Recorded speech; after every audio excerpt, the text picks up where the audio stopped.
This is for my sisters, trapped in religion. Wake up and free the babies. Sa.neter speak the truth, he's on a mission. Yeah. The house of consciousness, the final call. Will your Bible thumpers wake up or just fall? The house of consciousness, the final call. Stop believing in fairy tales, especially Paul. I used to use the Bible like a lantern in the night, trying to wake up my sisters to the light. Yeah. The house is closing in and it's a total mess. You ignore my wisdom, the ultimate test. Step inside the H showcase, the toughest terrain where the truth hits hard. The cut spring pain, I try to wake you with the word in my hand, to get you to the truth, to help you understand. I gave you the scriptures, chapters and verse. I gave you the keys to break the curse. I gave you Torah to unlock with keys. Break the mental chains and be the house of consciousness, the final call. Will your Bible thumpers wake up or just fall? The house of consciousness, the final call. Stop believing in fairy tales, especially Paul. Wake the sisters up with the fire in their soul, taking back the story, gaining full control. Get your mind right, leave the Bible behind. The Bible is not your history, your soul will be hard to find. Welcome to the HOK, where the truth resides. No more hiding in the pews where the die. We speak against the Bible just to wake the inner side. Come inside the HOK doors, we bring the light. The house of consciousness. Will your Bible thumpers wake up or just fall? Stop believing in fairy tales, especially Paul. All right, let me just stop it right now. I gotta get this in. Zaza, how you doing? Unmute yourself. I'm doing well. How are you, King? I'm good. You look like you have not aged one bit. You look like you damn near 24 years old or something. I mean, you know, You look looking so- that's what plant-based and yoga and Yeah, I've been checking you out doing your yoga and all of that, and I'll be like, damn, look at my sister getting it in. yeah, we Yeah, age hey, backwards. it's working. We live over here though. Huh? I said we age backwards because we eat to live over here, you know? Yeah, I'm gonna tell you, it's working. Whatever you're doing is working. You look like you goddamn 24 years old. I'm looking at you like, damn, look at this young girl right here. I'm 46. Oh man, Last year, yeah, I'll be 47 this year. Beautiful. Let me let's get right into it, because I have a few questions to ask you where the people could get to know you a little more than just your work. Let's try to see what we can find out more about you. Yeah. And I'll start off first with how has your personal spiritual practice evolved over the last year, and how is it shaping your current work and message?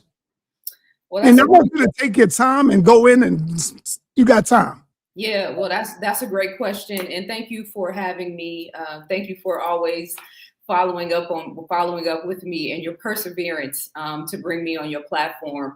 And I want to let the person who tagged me on YouTube, I think that the title was Celebrity Shug or SUG, who tagged me last night and told me not to go on this demonic platform. I appreciate your concern. However, please understand that everywhere that I go, I'm taking God with me.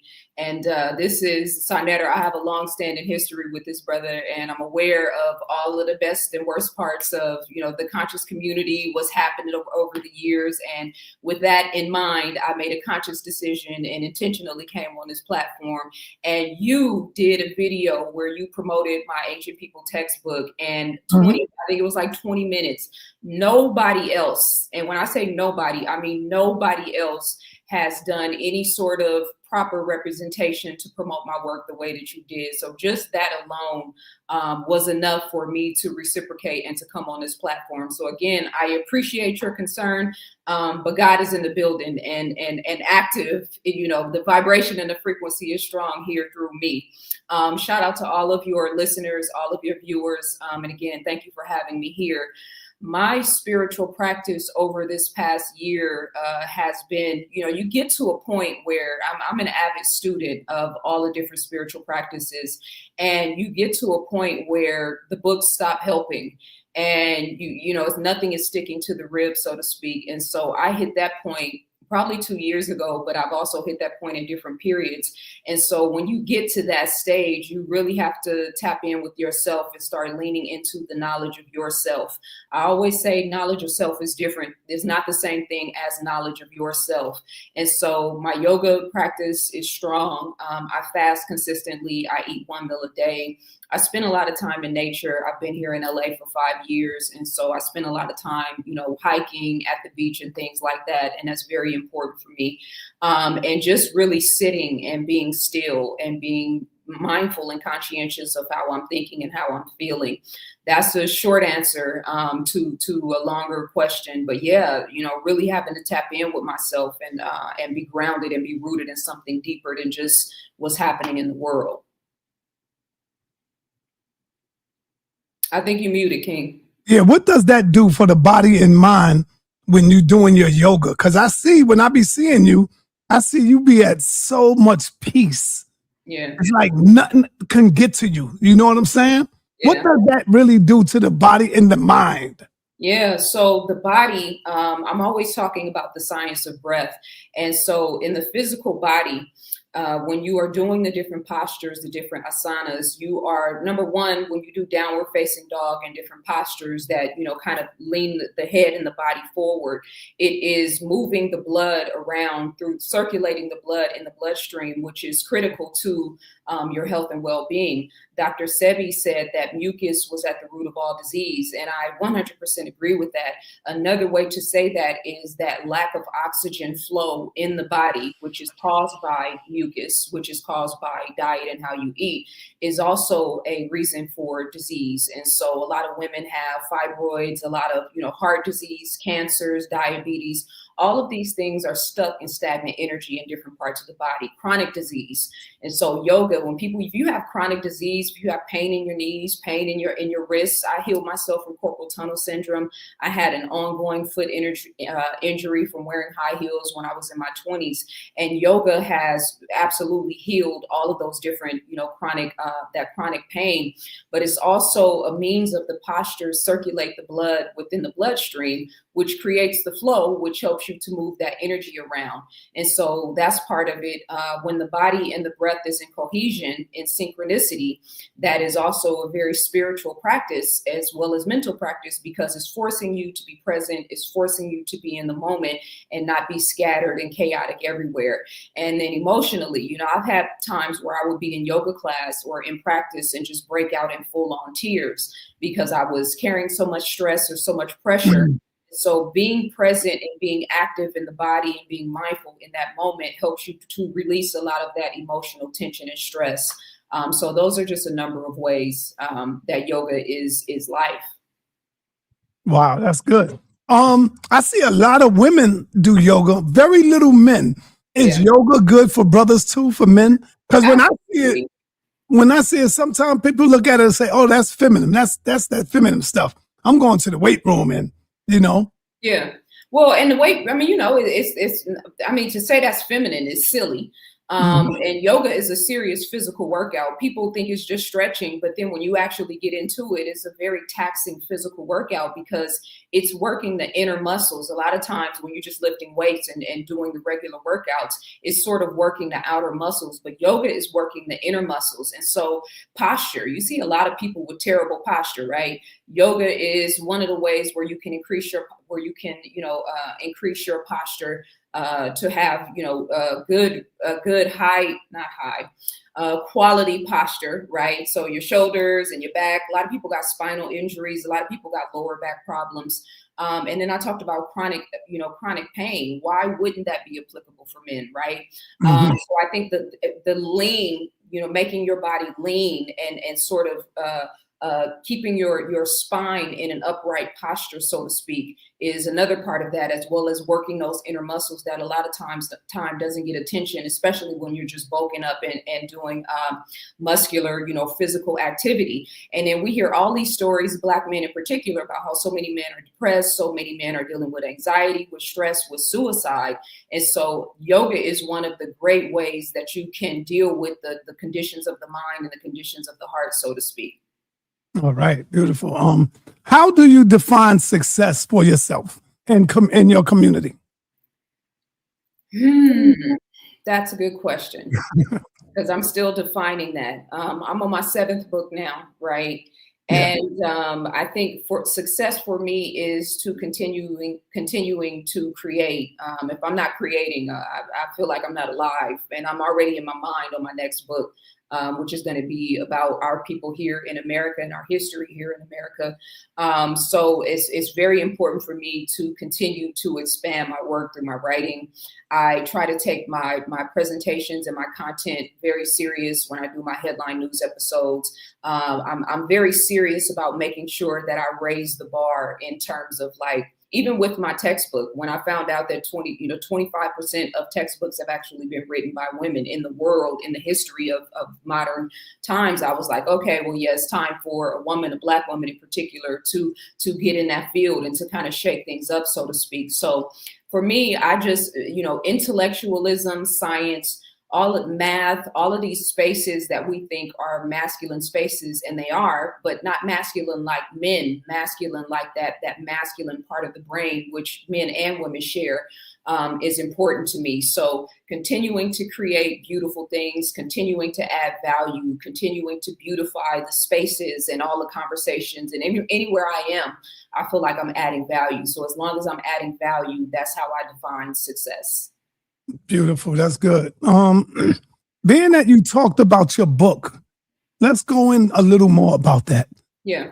How do you envision people using your book and workshop together as a structured curriculum rather than just reading them as standalone titles? Yeah. Well, so since we last talked, I actually have released the paperback version of the book. The one you have is the original Black book, which is a spiral, but I split the book in two. And so this is the paperback version, which is available on my website. And then, of course, I have the hardcover version as well. I got to make sure I get one. Stepping it up. You're stepping it up. Yeah, that's what I'm saying. That's what I'm talking about. Yeah. So when I come to New York, I'm going to make sure I put one of these in your. Are you in Atlanta or New York? I'm in now. I'm in Harlem. I mean, I have to ask. I'm not leaving New York. Everybody leaving New York, going to Atlanta.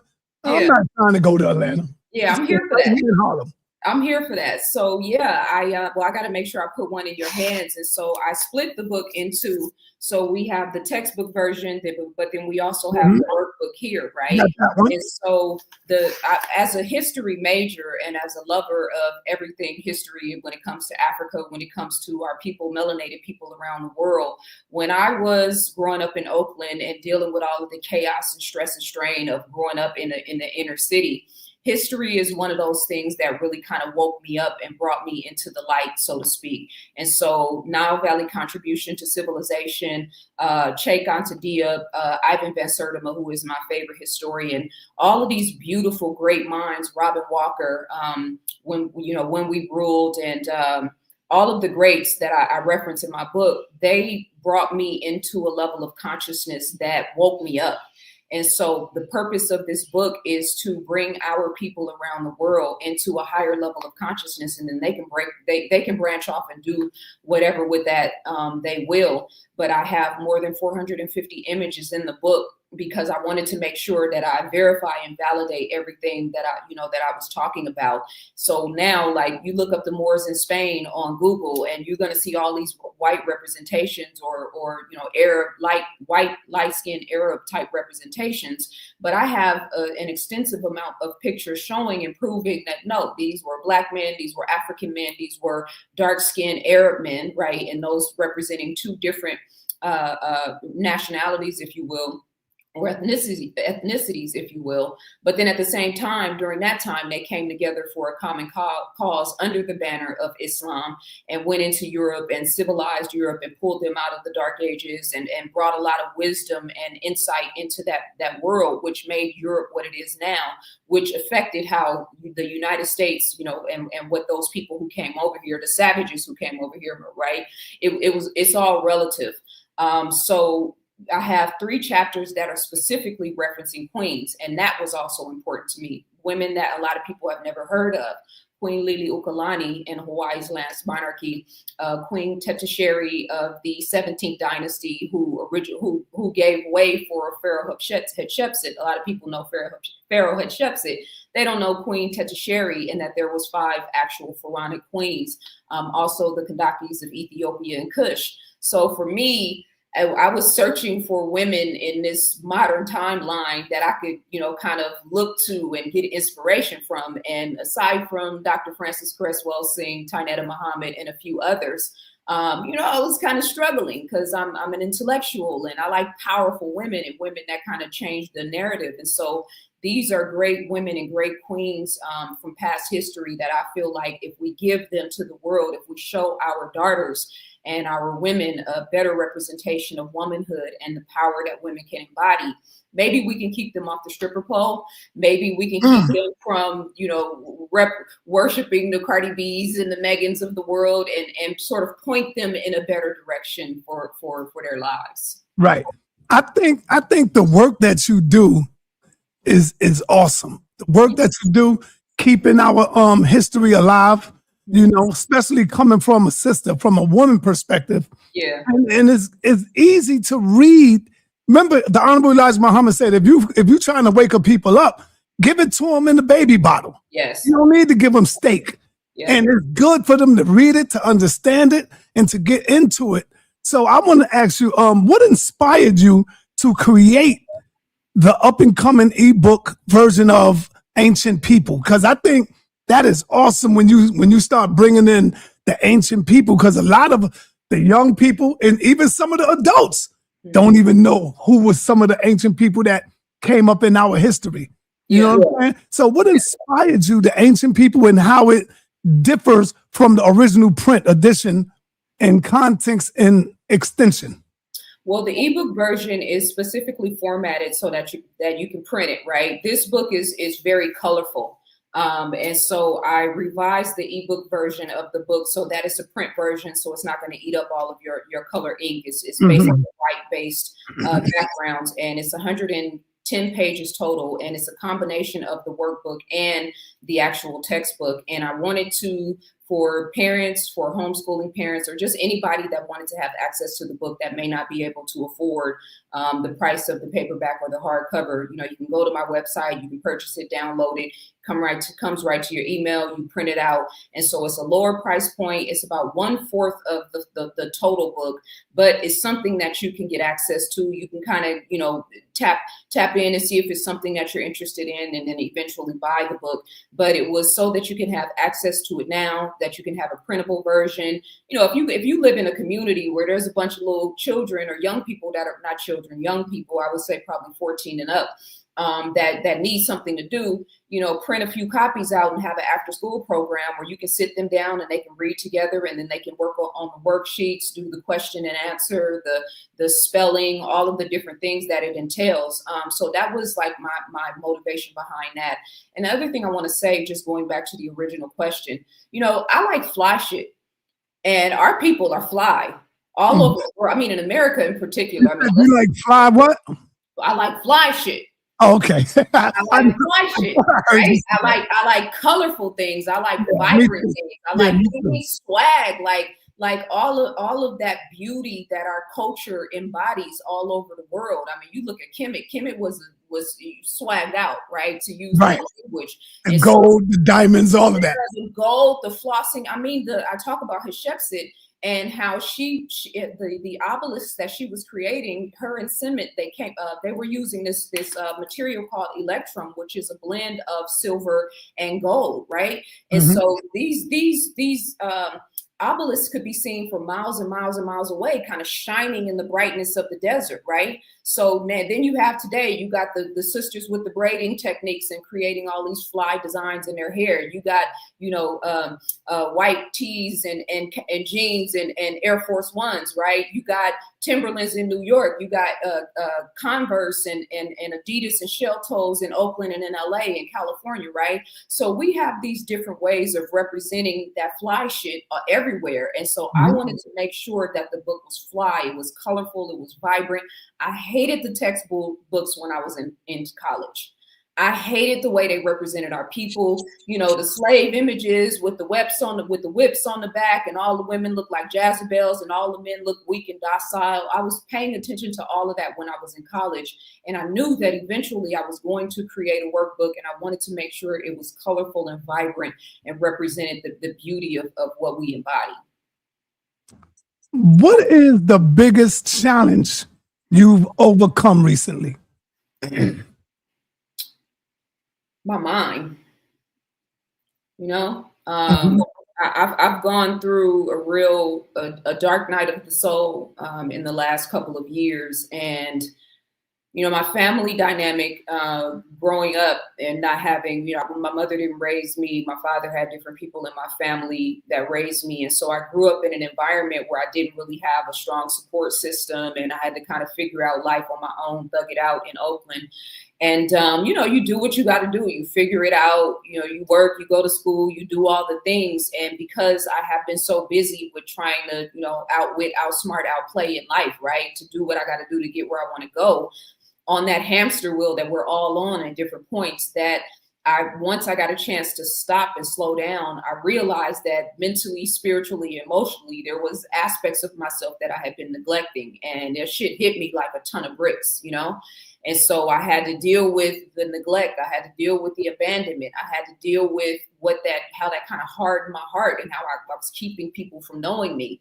I got strong Scorpio tendencies, And so I had to stop and like really kind of tap in with myself and go deeper beyond just, I got to pay bills, I got to work, I got to run my business, like all the stuff that we're all doing, and like really, really, really tap in with myself so that I could get to the next level of where I'm going.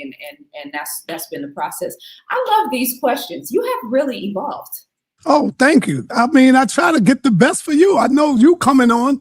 And so, as you can see, I did it the old-fashioned way, the old style, just because I take too long to type in my, so I just get my book and look at some of your videos, and then I say, okay, let me hit it with this. Yeah, I got you. Excuse me. Bless you. I want to ask you this. Do you remember how you met me, when you first met me? It's been a long time. Long time. It was in New York, right? Nope. It was online. It was on social media. Okay. Remember, I was a Black Panther. I was a Black Panther, and I used to go in on Islam. I think are you still a Muslim? I've never been a Muslim. I was a student of the teachings of Elijah Muhammad. Right. Yeah. Okay, so I used to go in on Islam, Christianity, and all that stuff, and you used to bang hard on me. And I'd be like, yo, who is this sister going in on me? Yeah. And next thing you know, I ended up meeting you, and that was it. That's how we met. You used to go in on me like, brother, what are you talking about? I forgot some of the things you were saying. Yeah. I mean, and it wasn't so much about defending Islam, although it probably came off that way. But again, at that point, I was into the teachings of Elijah Muhammad, the Nation of Islam. And I, for an ideology or a teaching that was bringing so much life to a lot of people, and to me in particular at that point. It's whatever it is, whoever I'm with, I'm riding for. And so I've rode hard for African history, and I've rode hard for Black women. I ride hard for Black men. So it's like wherever I'm at, whatever it is that I'm interested in or I'm focusing on, like, yeah, I'm a good person to have on your team, because I will go to bat. I already know. Yeah. All right.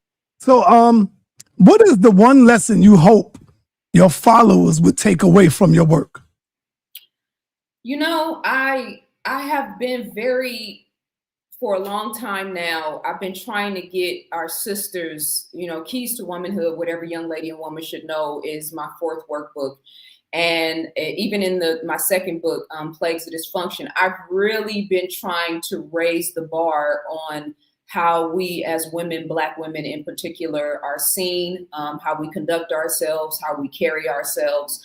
And especially in this era of social media now, where respect versus attention is a real big thing.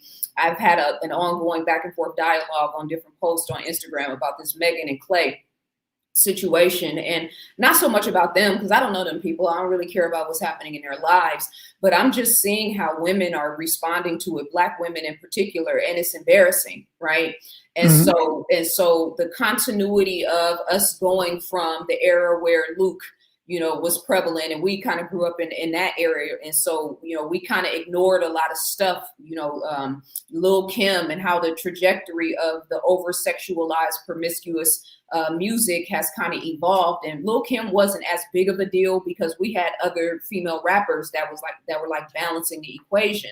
But now we got Megan and Cardi and Nicki and Lotto, and they're all just pushing this sort of professional prostitution. And coming from the era where I came from, we didn't do all of that shit to get men's attention. We weren't, going out of, you know what I mean? We weren't going out of our way like that. And all of the sort of corny, it's corny to me, no disrespect.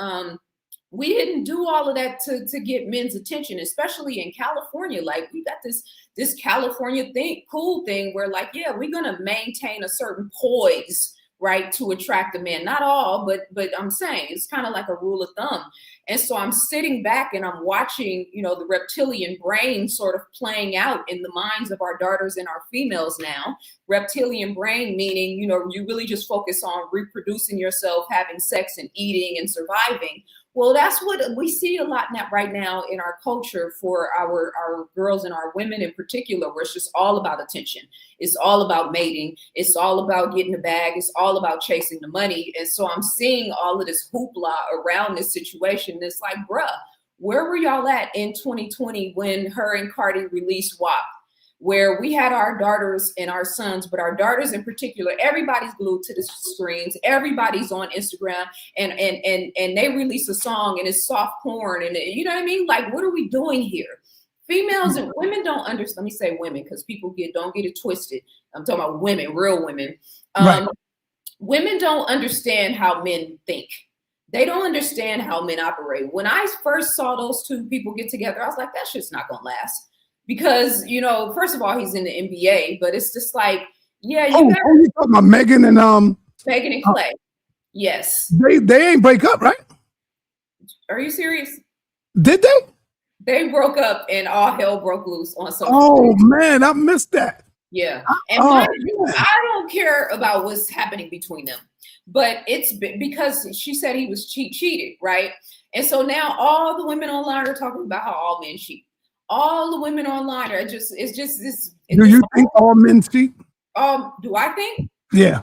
No, but I think many, if not most men, are operating in their lower nature and not focused on evolving beyond just their lower nature. Why lower nature? Why not acting out their nature? Because you said cheat. Right. Right. Cheating is a representation of your lower nature.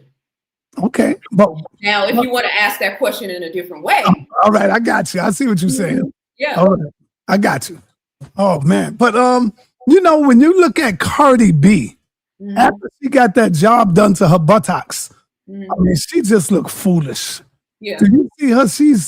up there parading her buttocks and that to everybody. She act like it looks organic, like it looks real, and it looks a mess to me when I see her. Yeah, it does. And you know, I remember seeing her. She was pregnant with one of her children, and she was on stage, and she was surrounded by like 30 dudes. I'm talking about, you know, they look like gangsters, right? And she was twerking. She was pregnant, probably like 7 or 8 months, and she was surrounded by men. And I was looking at it, and I was just like, if any time a woman should choose to carry herself with a little bit more dignity and grace is when you're pregnant, right? And so you're on stage twerking, surrounded by all these men, and one of the men slapped her ass, and she got mad, right? And it's like, women don't understand when you carry yourself in a certain type of way, to going back to that lower nature, like, yeah, you're tantalizing and stimulating a man's lower nature when you do that. And you have a child inside of you. So not only are you activating their lower nature and their sexual energy, you think your baby is not feeling that? You think that energy is not being projected to the child in your womb? I saw a video of Lotto recently, and she was doing the same thing, twerking while pregnant. Like, bruh, sit down somewhere. You know what I mean? Have how would you feel if your child saw that video 10 years from now? I would die if my son ever saw me representing myself like that. So right. How old is your son now? I like Cardi B as far as her personality, but her music, and even lyrically, I think she's dope. But her music, the representation, and especially because she has a daughter, and especially because the impact that is having on our daughters and women, this shit is corny to me. Yeah. Let me go back to, harken back to cheating. Have you ever considered maybe the brothers cheat because they can't be honest with their woman? Their woman can't take them being with another woman. So what I mean by a man living out his nature, a man living out his nature, he said, damn, man, you know, I'm fighting my nature. That's a beautiful woman. I want to get with this woman, but I know my lady over here is not going to approve of it. Let me go up the back door and sneak around the corner, because really he's trying to act out on his natural nature. Because you talk about Africa, in Africa, we didn't have to do that. The man didn't have to do that. The woman accepted it. And so now, because the woman had become Americanized, they look at it as cheating now. What do you think about that? So there is being upfront and honest about your nature. I'll use that word, even though I'm going to go a little deeper on that. But if you are open and honest upfront, and there's a lot of women right now that are down with the get down. I'm seeing a lot more women promoting polygamy and talking about, you know, being with the man and the whole, you know, unify and the family element and having a sisterhood with sister wives and stuff like that. So I see a lot more females entertaining that now. So that's not for me personally, but I do see more women, you know, sort of gearing towards that, right? Why cheat when you can move on? Who said that? A sister or a brother? Okay, that's a sister. I figured that. So being open and honest up front about, listen, I don't know if I'm going to be able to be faithful, or even if you feel inclined to have another woman, and then you say, well, listen, my you know, I'm sort of getting these feelings. I think I need to have another woman or to have another partner. Now, if you tell her that, you got to deal with whether she wants to stay or whether she wants to leave. That's the dynamic. And that's why a lot of men aren't honest, because they want to have their cake and eat it too, right? You should give the woman the opportunity to say, okay, let's talk about this. Let's talk through this and let's figure it out. Or you should give her the opportunity to leave, right? Because what happens? You cheat, you get caught, and all hell breaks loose. Now you don't have peace in your house, right? Now, you increase the likelihood, you know, potentially for her to cheat. That's what I'm seeing with a lot of these females now talking about this May and Clay situation. A lot of these women are like, yeah, this is why we shouldn't be faithful. You know, they want to outman a man, right? And so the honesty element is critical. If you think of a pie graph, right? Let's in your mind, everybody watching, consider a pie graph. Split that pie graph into 4 parts. You have a mental, spiritual, emotional, and physical attributes of yourself. You with me, right? Yes. In the pie graph. Okay. So now you have one wife and let's say one child, right? So you have a certain amount of time and energy to dedicate to that one wife and that one child. Then you have a business or you have a job, right? You have a certain amount of energy to direct in that area. If you're active in your community, you have a certain amount of energy to apply to that area. If you work out consistently, right? If you are, active in terms of assisting men or being of service to the world, right? You only have so much energy. Women and children need time and attention. We think that's only for the mother. We think the mother is the only, and it's for those first pivotal years, it is most important for the mother to have to establish that dichotomy. But once these children start getting older, they need more time and attention from their mothers, and they need more time and attention for their fathers. So you got one wife and two children. Now you've got two wives and four children. Now you have less time and energy to give to those wives and to give to those children. You also have less time and energy to give to your business, to give to your job, unless, which is what I see a lot of men continue to put all their time and energy into the business, into the service, into all the other things, which is cool. But then the women and the children end up getting less time and energy. Now, what happens? It's not a big deal when they're young. It becomes a big deal when they're 20 and 25 and 30. And these women or these boys go out into the world and they're trying to find their way. So you only have a certain amount of time and energy. A lot of our men are not spiritually focused. I'm going to say that again. A lot of our men are not spiritually focused, because if they were, we would understand the concept of mastering your lower nature, or mastering your nature, or leaning into your higher self, or striving to get over your lower nature. How many problems in our community are caused by, and this is I'm asking this question. It's not a real question, but the number of issues in our culture dedicated to lack of sexual discipline, abortions, sexually transmitted diseases, single parent households, right? Children that are growing up without strong emotional attachments to their mothers and their fathers, lack of sexual discipline. And so you hit it the first night, and now what? You got a relationship with a woman that you don't know, that eventually you might end up hating. And of course, that's going to cause a ripple effect in the child. So I think we should all be clear by now that sexual discipline should be a part of the equation, especially if you are trying to raise high vibrational, intelligent, upper echelon children, so to speak. Yeah, you hear the thing, oh, a woman can only get pregnant by one man, but one man can get pregnant. One man can get 60 women pregnant at one time.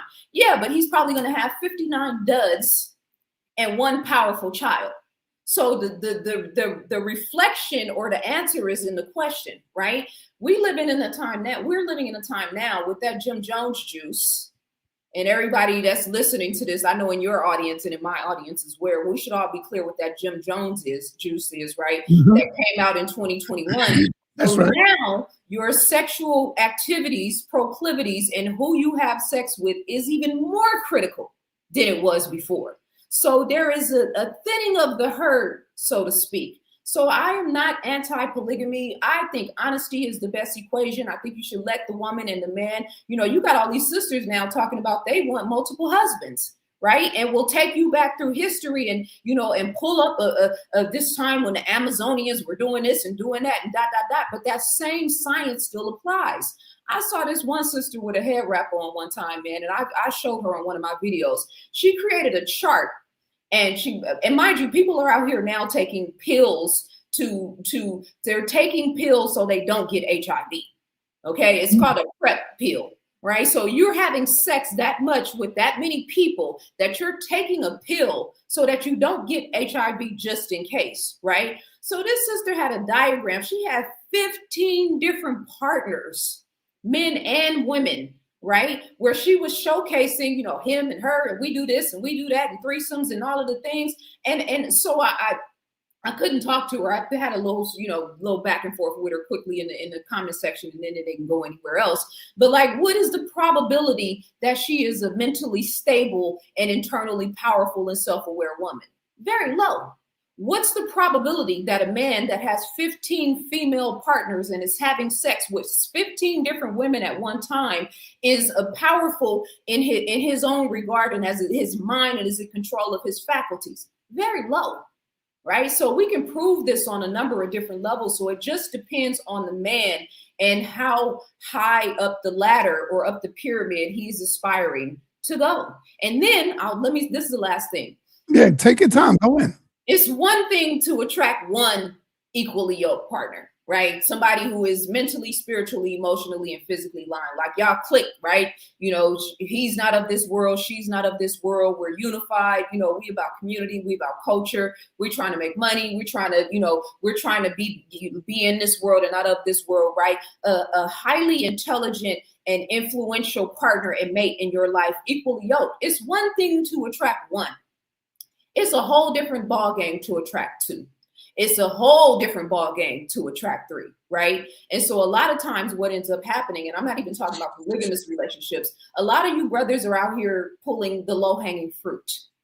You are attracting women and giving your body to women and committing to women or having children and relationships with women that are low-hanging fruit.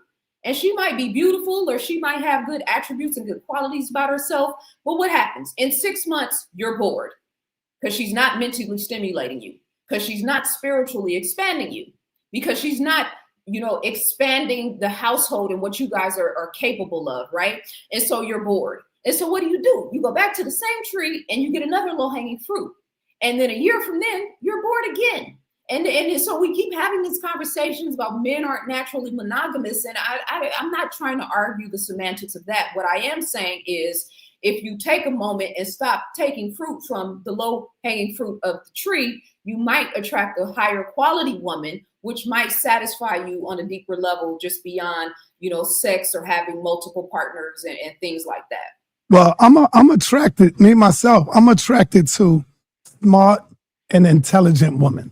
Mm-hmm. That's what turns me on right there in a woman. Yeah. And I love women. But let me ask you this, though.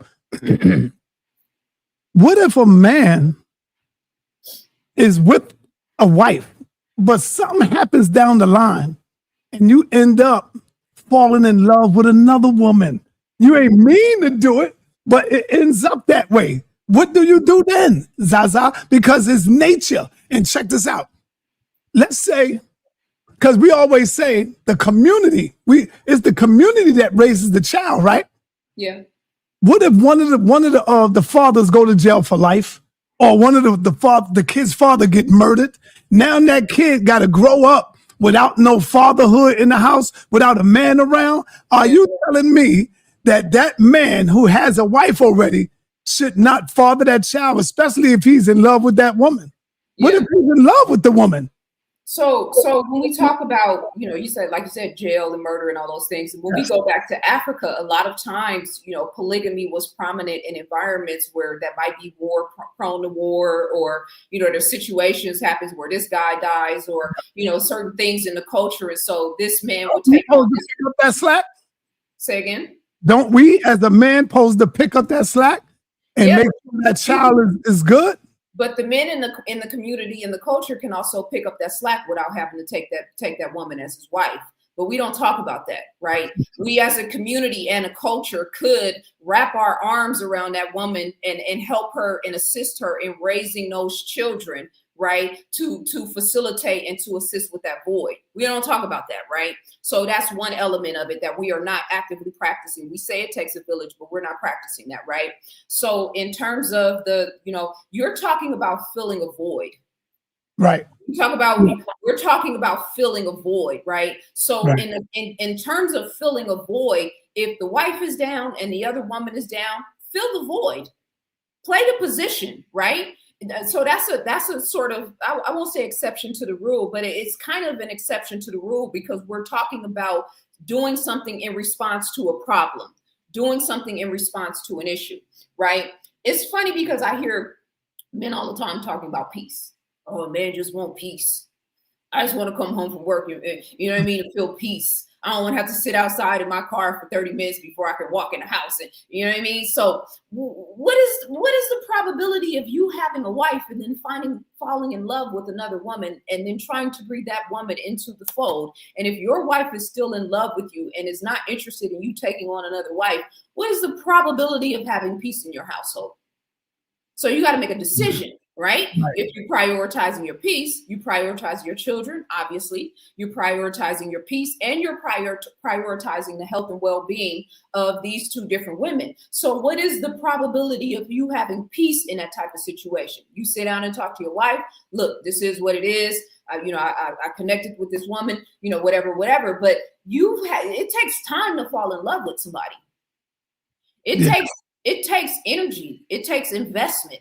It takes courting, right? It takes connection. It takes, being in love with another woman means that you have shared a part of yourself and opened a part of yourself up to that woman, that if you really in love with her, your wife's not going to get that.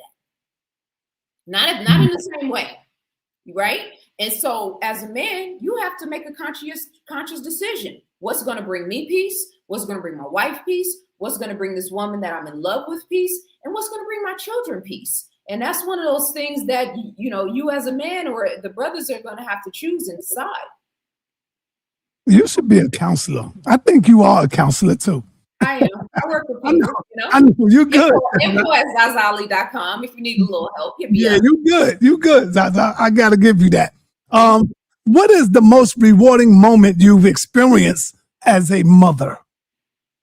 You know what? That's an excellent question. My son is, my mom didn't raise me, and I had different women in my family that were raising me at different points. Life raised me more than anything. And so I had no idea what I was doing. I was learning on the job. And I didn't know, all parents go through this. I know you've been through this, where it's like, you don't know if you're doing a good job. Am I raising an intelligent human being, or am I messing him up? And so I was worried and stressed about that the whole time. And once my son got to a certain age, he started kicking my wisdom back to me. He started advising me. He started schooling me. And where I would be going through something or stressed, I remember one time he came down to LA to visit me, and I was going through it. And we were sitting down eating. He treated me to dinner and everything. And I'm like crying, and I'm just stressed out. And he literally laid out my teachings to me. That's a good thing. That's good. Right? Yeah. And let me say this for all parents, because it's what you tell them is important. Yes. Lead by example. Absolutely. 100%. Those things are important. But I realized the whole time from the time my son was born up until where he is now, I was always working on myself. I was always fasting. I was always healthy. I was always actively, physically fit. I was always reading. I was always pouring into my business. I was always pouring into the culture, being of service. The work that I did on myself was raising my son too, right? And that's a thing that we as parents, it doesn't really click until it clicked. And I was like, oh, he's been watching me. He's been listening to me. He was paying attention. And so he learned lesson and wisdom and jewels that I didn't even necessarily have to tell him, because he saw me. He did Ramadan this past Ramadan. He only went 2 weeks. He didn't go the whole way, but just cold turkey. That was his first one? Huh? That was the first time? That was his first time. But he also did a fast a couple of months ago on his own, where he was just like, I think I'm going to do a fast. And 2 days straight, just ate no food, right? Mm-hmm. And I didn't tell him to do this. I wasn't trying. You start off slow. It's going to get better.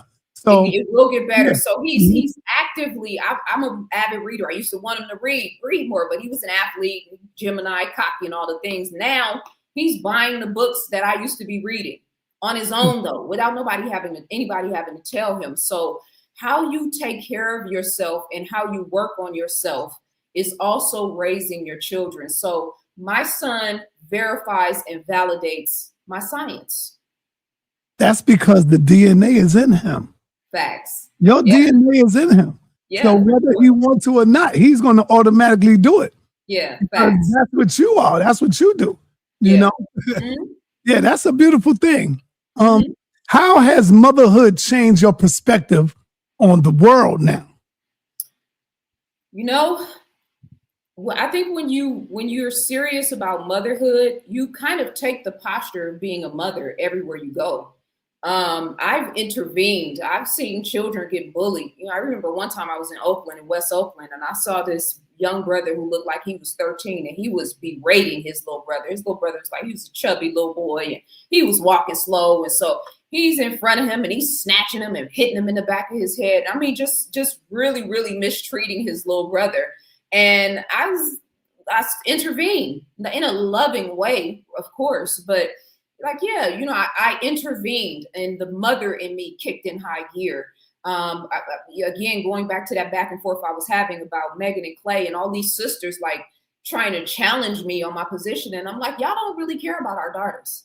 If you were paying attention to what Black girls in America in these middle schools and in these high schools, how they're carrying themselves and representing themselves, you know, I always say you could be a good woman, you could be a queen, or you could be a goddess. But you're not always the same. You're not always all three, right? So you can be a good woman and take care of your primary household, but you're just focused on your children, your husband, your family. That's it. But then a queen is actively taking care of that, but then she's also invested in what's happening around her, in the community, in the culture. And so for me, when you take that responsibility seriously, like Dr. Frances Cress Welsing took that responsibility serious, she represented a higher standard of womanhood to me, you know, that intellectualism. And so I take it very seriously how I carry myself and what I embody, because I understand that women are an ecosystem. Women are an ecosystem. Black women are an ecosystem, right? And so girls are watching me. They're paying attention to how I carry myself and the type of work and the content that I do. So motherhood has made me really step up to the plate and embody motherhood beyond just my son and with the people that I work with and these children and these babies that I'm interacting with continuously. Beautiful. What is the one piece of wisdom you would want to pass down to your son?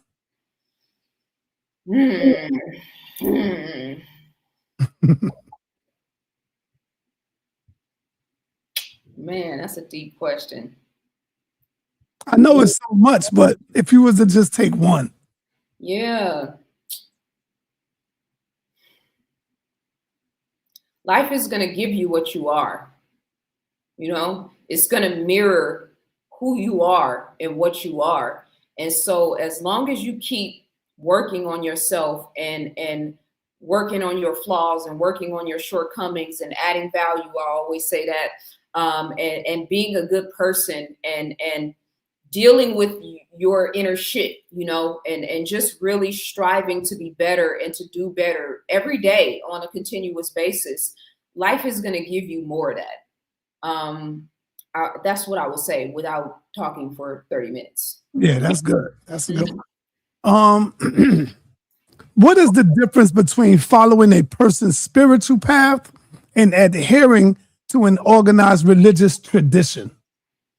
That's a great question. So I'm not a religious person at all. I've studied them all. I take bits and pieces. I love your intro. You talked about the Bible thumpers, right? Right. I take wisdom. You take the best and leave the rest, right? So I take wisdom from Taoism, from the Quran, from the Bible, from the sa.neter, right? From the ancient African, spiritual metaphysics teachings. I pull wisdom from all of those different places, and lean into that and help me to sort of find my way. But I'm not into any sort of organized religion, and I never really have been. I have a very rebellious kind of personality. That's the Scorpio in me, but then it's also, kind of coming up in Oakland and being in that environment. But I'm not anti-religion though. And I think that that's a very important thing, because a lot of us, and I was in an anti-religious space where I was like, put that poison book down, at a certain period. But you got to have something to replace that. You can't snatch a person's world from up underneath them and you don't have anything else to give But them. you do have something to replace it. Well, it depends. It's called realismism, the truth. Yeah, but okay, so with the truth. Saying that is one thing, but if you can't afford dinner for your children tonight, right? If you don't know how you're gonna pay today's the first, right? You don't know how you're gonna pay your rent, right? So a lot of people are leaning into their faith. The power is in the faith. The power is in the belief. You know, I did an interview before. We were talking about the sister who works with crystals. She's out there in Brooklyn. And I told her, I said, you know, if you don't believe that the amethyst crystal has power, it's just a rock. You know what I mean? But if you believe that it can be charged by the moon, and that, you know, the pressure that creates an amethyst crystal, you know, creates this sort of high vibrational element, and that you can use it to calm yourself or to tap into, you know, your chakra system and whatnot. The belief is where the power is. So, you know, I would always say my grandmother's prayers are still protecting me. Well, your grandmother was a Bible thumper. That's correct. Okay. True. Okay. So it's the belief in whatever it is that you're practicing that is sort of the power. And so whatever feels true to you. I remember at certain points, I would be listening to Minister Farrakhan, and he would say something that would just make my antennas stand up. I'm listening to Khaled, and he would say something that would make my antennas stand up. I'm reading from the ISIS papers, and it will make something in my antennas stand up, right? So spirit's gonna tell you, right? Spirit is gonna confirm for you what feels right versus what doesn't feel right. And you also have to learn how to interpret your heart and what it's telling you, as it says in The Alchemist. But that's another conversation. And so, you know, a lot of times religions, you can look at the cult narrative. Right. You can look at all these different, you know, Jim Jones in Africa, or what's the dude's name? John of God, who Oprah brought on her platform. Right. These are religions. These are organized, you know, sort of spiritual representations of I'm going to get you closer to God. Right. There's, you know, the Bible Belt in America has some of the highest poverty rates there are. And by the way, a lot of the areas, you know, that are highly polygamous in Africa in particular have very high concentrations of poverty too. You know, we could talk about the relativity of that, but that's probably another conversation for another time. I'm just saying. So what's bringing out the best in you? What makes you feel alive? What makes you feel closer to source? To me is like the guiding force. And you might start with Islam. Some of the best people I know are Muslims. Right. Some of the most honest people I know are Muslims. The Nation of Islam had an Eid fast here in Leimert Park in LA to break fast at Ramadan. Some of the most beautiful FOI and MGT, and all they doing is they're serving the community. You bring in light and you bring value, right? Then we got our brothers and sisters who are practicing African, you know, spirituality and customs and are bringing and adding value. So where's the light? That's what I'm looking for. Are you representing what feels like God to me? Do you make me feel good in your presence? Because if you don't, I don't care what book you're coming from. It's a no for me. So I think we got to get back in tune with like those intuitive, that sort of inner being and that inner knowing, because you don't really need any of the religions. You know, you don't really need any of them, but some of us need guardrails and help to navigate this hell and this crazy environment that we're all dealing with. And so that's where the Bibles and the scriptures or these different spiritual concepts come into play. Okay, you said you're not a religious person, but do you believe in a higher power? Absolutely. Okay. Absolutely. How do your personal experience shape your understanding of a higher power? Well, I'll use my upbringing. Like I said, my mother didn't raise me. And so I learned a lot on the job as a young girl, not even a young woman, but a girl. But all throughout my life, I have had angels placed on my path. I had a teacher named Barbara Shanks. Anybody in Oakland that knows Barbara Shanks, I would love to get in contact with her. I had a teacher named Barbara Shanks when I was like in the second grade, who basically was a mother figure to me for like 2 or 3 years and played a very instrumental role in my life at that time.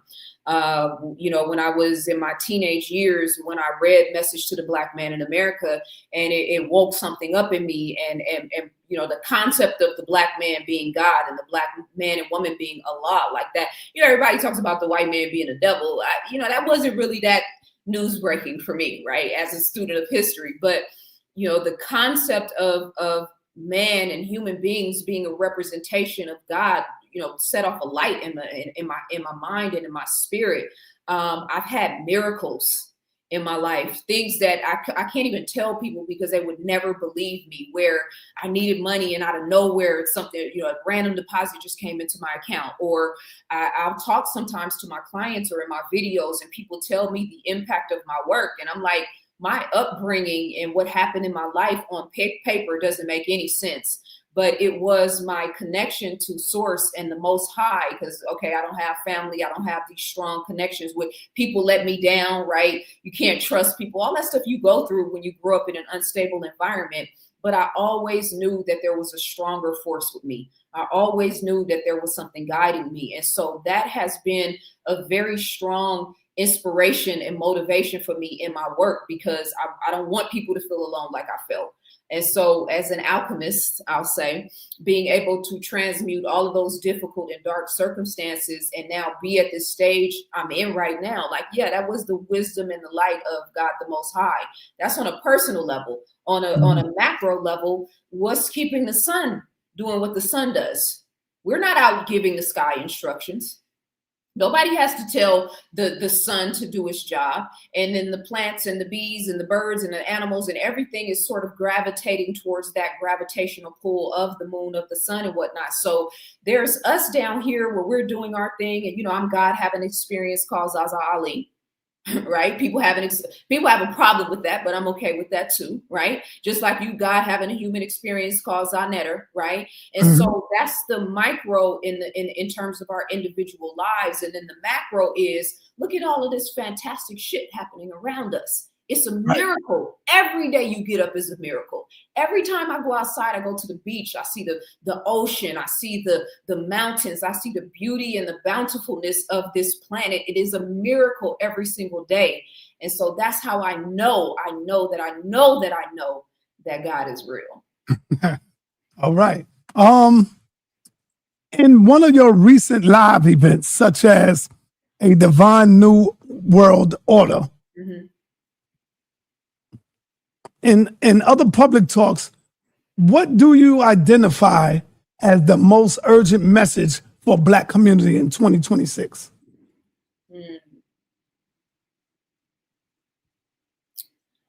The most urgent message.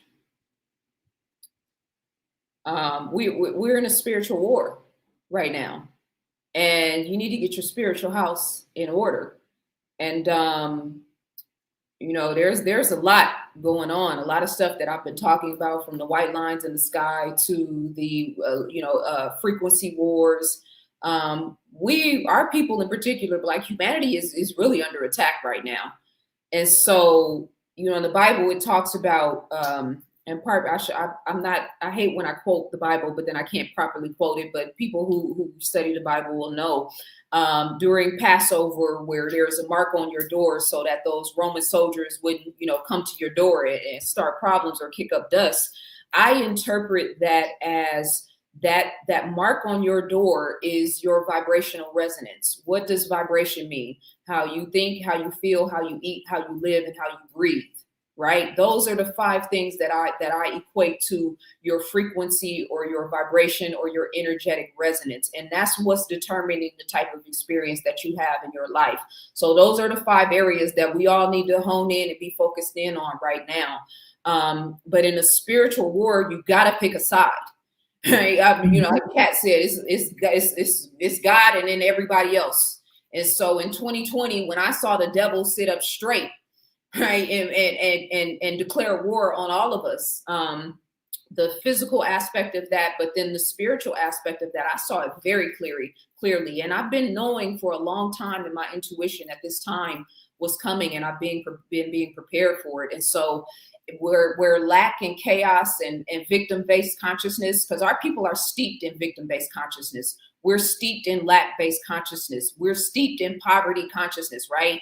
I remember I was talking to the brother in Maryland. I forget his name. He owns a very popular restaurant out there. I spoke at his venue one time, and he was like, "Stop saying white supremacy."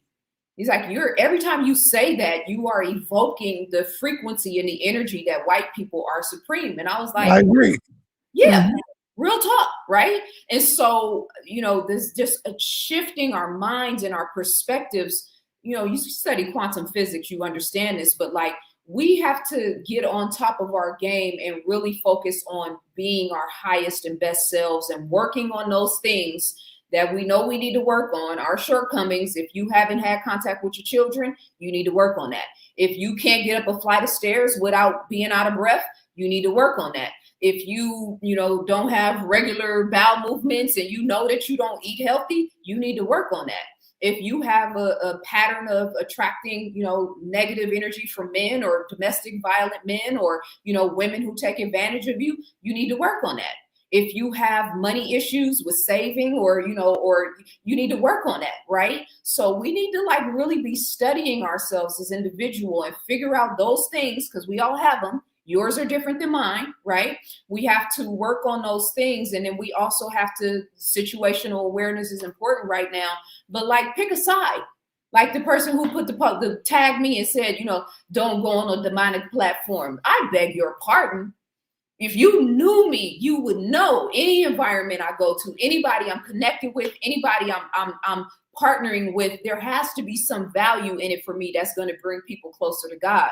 And so that's, and master your lower nature, master your energy and the things that you need to work on. Sexual discipline right now, if you're not married or in a committed relationship, is paramount, because that Jim Jones juice that 70% of the people in the world took, yeah, if you're dating right now, that's the first question you need to be asking, right? And so, being disciplined in mental, spiritual, emotional, and physical ways is very, very critical. I think that's a lot, but that's what I would say. Your mic. Are you up for any questions? A couple of questions from the audience? Absolutely. All right, family, if y'all want to come in and ask the sister a question, you have to turn on your camera. You can't be hiding. You can't be playing no punk, right? And so let me ask you, Zaza, how do you stay true to yourself when under pressure? How do I stay true? Knocking on my door. Go ahead. Okay. How do I stay true to myself when under pressure? Man, I've been under pressure. It feels like I've been under pressure my whole life. I listen to my inner voice. My inner voice is gangster.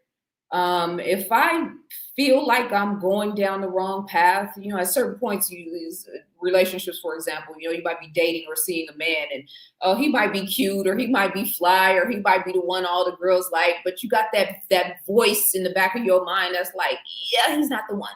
This is not going to go well for you, And so that voice in my mind is very, very strong. That's again how I know God is real, because that voice has carried me through a lot of crazy situations. But I listen to my inner voice, and I might stray, but I'm not ever going to be fake. I'm not ever going to do something that is not true to who I really, truly am. That's why I could be a lot further than I am right now in terms of my business. I've had a lot of opportunities. I've had a lot of people who wanted to connect with me or partner with me or work with them, but they're not necessarily aligned with my message or with my energy. So I've turned down a lot of opportunities because my inner being was like, no, just stay the course. And so, yeah, I listen to my inner voice. And if I feel indecisive about something, or if I'm struggling with whether I should go left or whether I should go right, I just get still. I fast a lot too. And so, I'm trying to operate and to make choices and decisions based on when my soul gives me the green light, so to speak. And I think that's how.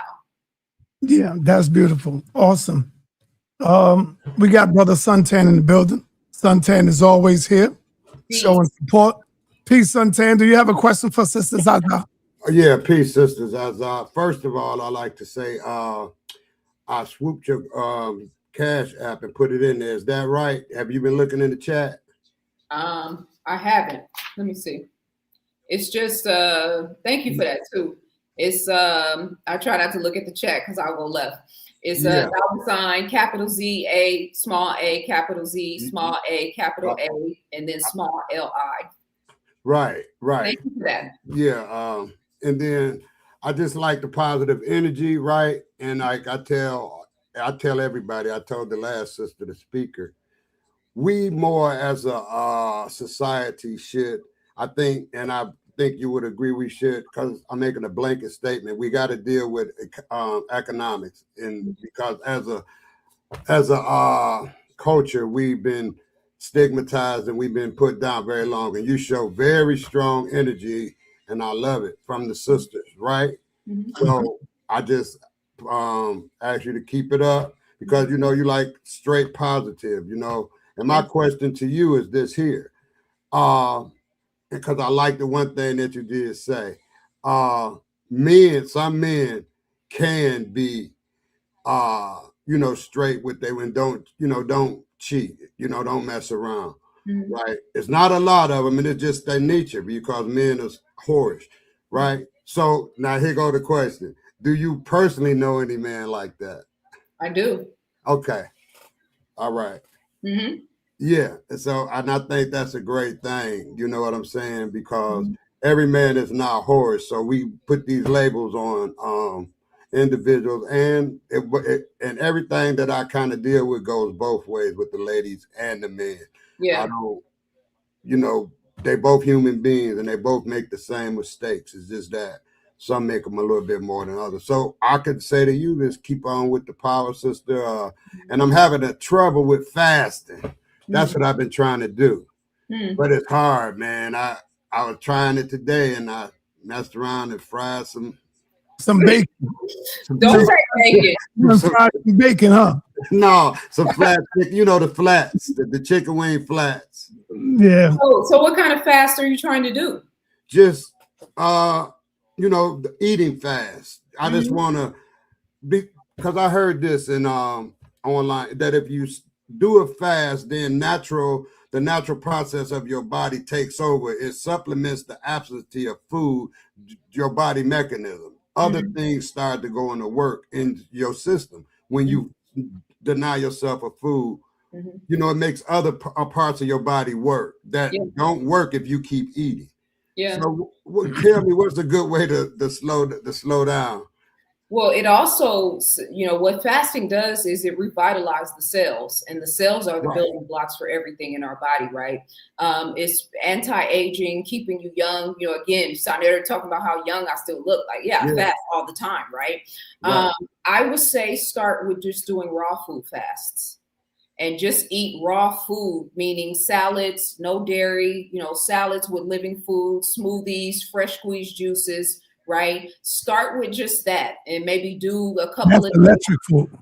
Yeah, electric foods, exactly. Okay. And start with that and get your body used to that, because what you'll realize is your body doesn't need as much food as you think it does. It's really mind over matter. Yeah. So if you start with that, because even if you're just eating raw foods, you're giving yourself a high level of nutrition, right? And so you're also getting your body used to not having the chicken and not having the French toast in the morning and, you know, all the stuff that we're used to, right? So start with that, get used to that, and then do a raw food fast, but only eat one time, right? Where you don't eat in the morning. You don't eat in the afternoon. You only eat for dinner, but you eat a monster salad and maybe a fresh squeezed juice. Maybe you have a smoothie earlier in the day, right? So start with that.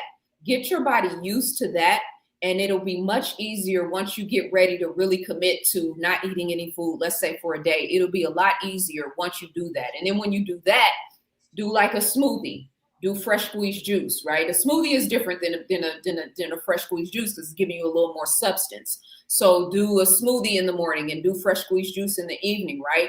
But you got to get your body prepared for the shock of not having food, or else that hunger pain is going to kick in and it's going to get the best of you. And I want to say something else to what you said about, men and we need to really start honing in on discipline and sexual discipline, which I said before. In Taoism, when you understand when a man ejaculates, he is losing a very large portion of his life force energy. So this is the science of the anatomy in the body. This ain't got nothing to do with polygamy and monogamy and what we used to do. This is the science of the physical body. So the more sexually disciplined you are, the more of that life force energy that you are retaining. And where is that energy going? To transmuting that to mental power, transmuting that to working out. This is why when boxers or when anybody that's playing sports at a professional level, their coaches will always tell them, don't have sex. You can, if depending on how strenuous the sport is, right? Don't have sex before the game. If you plan it for a big bout, you might not be able to have sex for 30 days, right? Why is that? Because you need that energy to perform at the highest level physically. The same thing goes for mentally. You need that energy to perform at the highest level mentally, right? And so challenging yourself, because that sperm that you are emitting, that life force energy is, the power of your mind, the ability to control your emotions. Yeah, but Sister Zaza, you can't tell that to Brother Suntan or me. We in the third quarter. We in the third quarter of our. It's even more. We got the fourth quarter to go. So. It's even more important for you. It's even more relative. We are in the third quarter of our life right now. So I wake up as much as I can right now before I go back. But we're in the third quarter, sis. So say that again. So are you saying that because you're in the third quarter, that means you should be having more sex? No, I'm not saying that. I'm saying we should be enjoying our life more now because we're in the third quarter. You never know when the time is up. That's what I'm saying. So remember in the movie The Matrix, when the dude was turning back and he had chosen to go back and he was like, I just want a good steak. Right.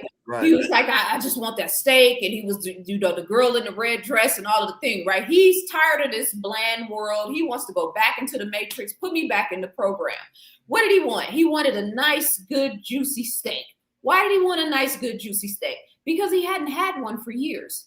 Now, if he's having that same steak every day, does the steak still have the same je ne sais quoi? Is he still that interested in eating steak consistent? No, after like a week, he ain't gonna want no steak. I'm tired of that. I need a piece of chicken, right? So the enjoyment part of the enjoyment part is abstaining, because you enjoy more when you abstain, right? And then of course you have the quality of your partner and what the connection to her is. Is this a jump off or is this somebody you really truly love, right? Sex with a jump off, I don't know. Is it enjoyable? I'm not really sure. Versus somebody that you really have a deep, strong, passionate connection with. Those are two different things, right? Yes, sir. Right. I want to say this to you because I'm a internet browser and I do a lot of studying and stuff like that. Do you know? And I want to know if you agree with this and listen up to this side. They said that when you do not ejaculate and hold on, hold within a month, they said that could be bad on your prostate. Have you ever heard that? So are you talking about ejaculation? What I'm saying is if you do not ejaculate, do not release something a lot of times, we just talking per month. If you just like once per month, you leaving a lot of in your sac, and they say that can cause prostate problems. I was listening to this prostate doctor. So that's a great question. So a lot of prostate issues that men are having right now go well beyond just that. And those cell phones in you guys' pockets in particular, I need to really, really, really, really emphasize that, because a lot of prostate cancer that they're probably attributing to a lot of different things is because you are holding a device in your pocket all the time that is emitting your sexual organs with an ELF frequency that is lowering your sperm count and that is increasing your propensity to have prostate cancer. So there's that, right? Right. If you look into Taoism, they have a chart. I wish I had the book here. I didn't know we were going to go here, but there's a chart on the consistency of Mantak Chia is someone that all the brothers you really need to, especially if you're serious about this, need to look into his work. But depending on your age range is what's going to determine a healthy amount of ejaculation, you know, like you said, per month. Now, here's the caveat, because you know, I'm gonna say this word. What came to my mind, and this is gonna sound blue balls, right? Pardon me, but when you were saying that, I wanted to say it out loud, right? So blue balls, where we're talking about, oh God, where we're talking about a man, you know, being in a sexual heightened space, right, and then not being able to release that. Right. That is a you know, you bringing this sort of sexual energy and sexual tension to the forefront and then not following it all the way through. That's one thing. We have ejaculation, which is a teaching of the Taoism, which is basically still having the feeling of the orgasm, but not releasing the ejaculation. That's hard as hell to do. Yeah. Well, you know, there's levels to this. So many times where you make it go back up. Yes, and it's coming up here. Yes. Yeah. And that is so hard to do, though. I mean, I hear people saying it, like my brother Alim, he teaches that. Yeah. But but it don't be too successful. You know, but I know men. But I know men. There? What's that? This is a EMF. I keep it on my phone, and I keep it Okay, so it's showing you what the EMF frequency is in your environment. Yeah, so when you said that, I instantly, you know, because I be checking this thing. Yeah. You know what I'm saying? So tell the people what that is, so other people can have that resource. Yeah, this app, it is a EMF detector. You can get it on your iPhone. EMF detector. And what does that do, Santan? Like you, Sassy, you at this screen a lot of times, right? Oh, wow. And your screen is emitting EMF. That's what all the time. When she first got to talking, I said she's very intelligent because she's hitting stuff. If you're not on that level that she is, you're not going to really catch it. But these, you know, side when you laying back watching the Knicks, you getting EMF, you know, about the the frequency from EMF. Yeah. So, you do a lot of computer stuff like that. So you just hit some points that, and not to mention the Wi-Fi signals, not to mention the cell towers. I mean, the last time I was in Brooklyn, I was amazed at the number of 5G cell phone towers that I saw. They make millions. Those towers are not, the frequency that they're emitting are not healthy, and they're putting them in residential neighborhoods. So there's that element, right? So that's why the crystals and the copper and all of the things are critical, the EMF detectors, but also the diodes, right? Dr. Delbert Blair was critical in sort of showing us different instruments and things that we can use to reflect that energy back. But going back to the original question, you talked about prostate. So not ejaculating, right? So we have based on the age range, the healthy amount of ejaculating, you know, based on your age range. And then we also have ejaculation, which sa.neter referenced is difficult. But again, there's levels to this, right? Because I know men that actively practice this and that have actively practiced this, right?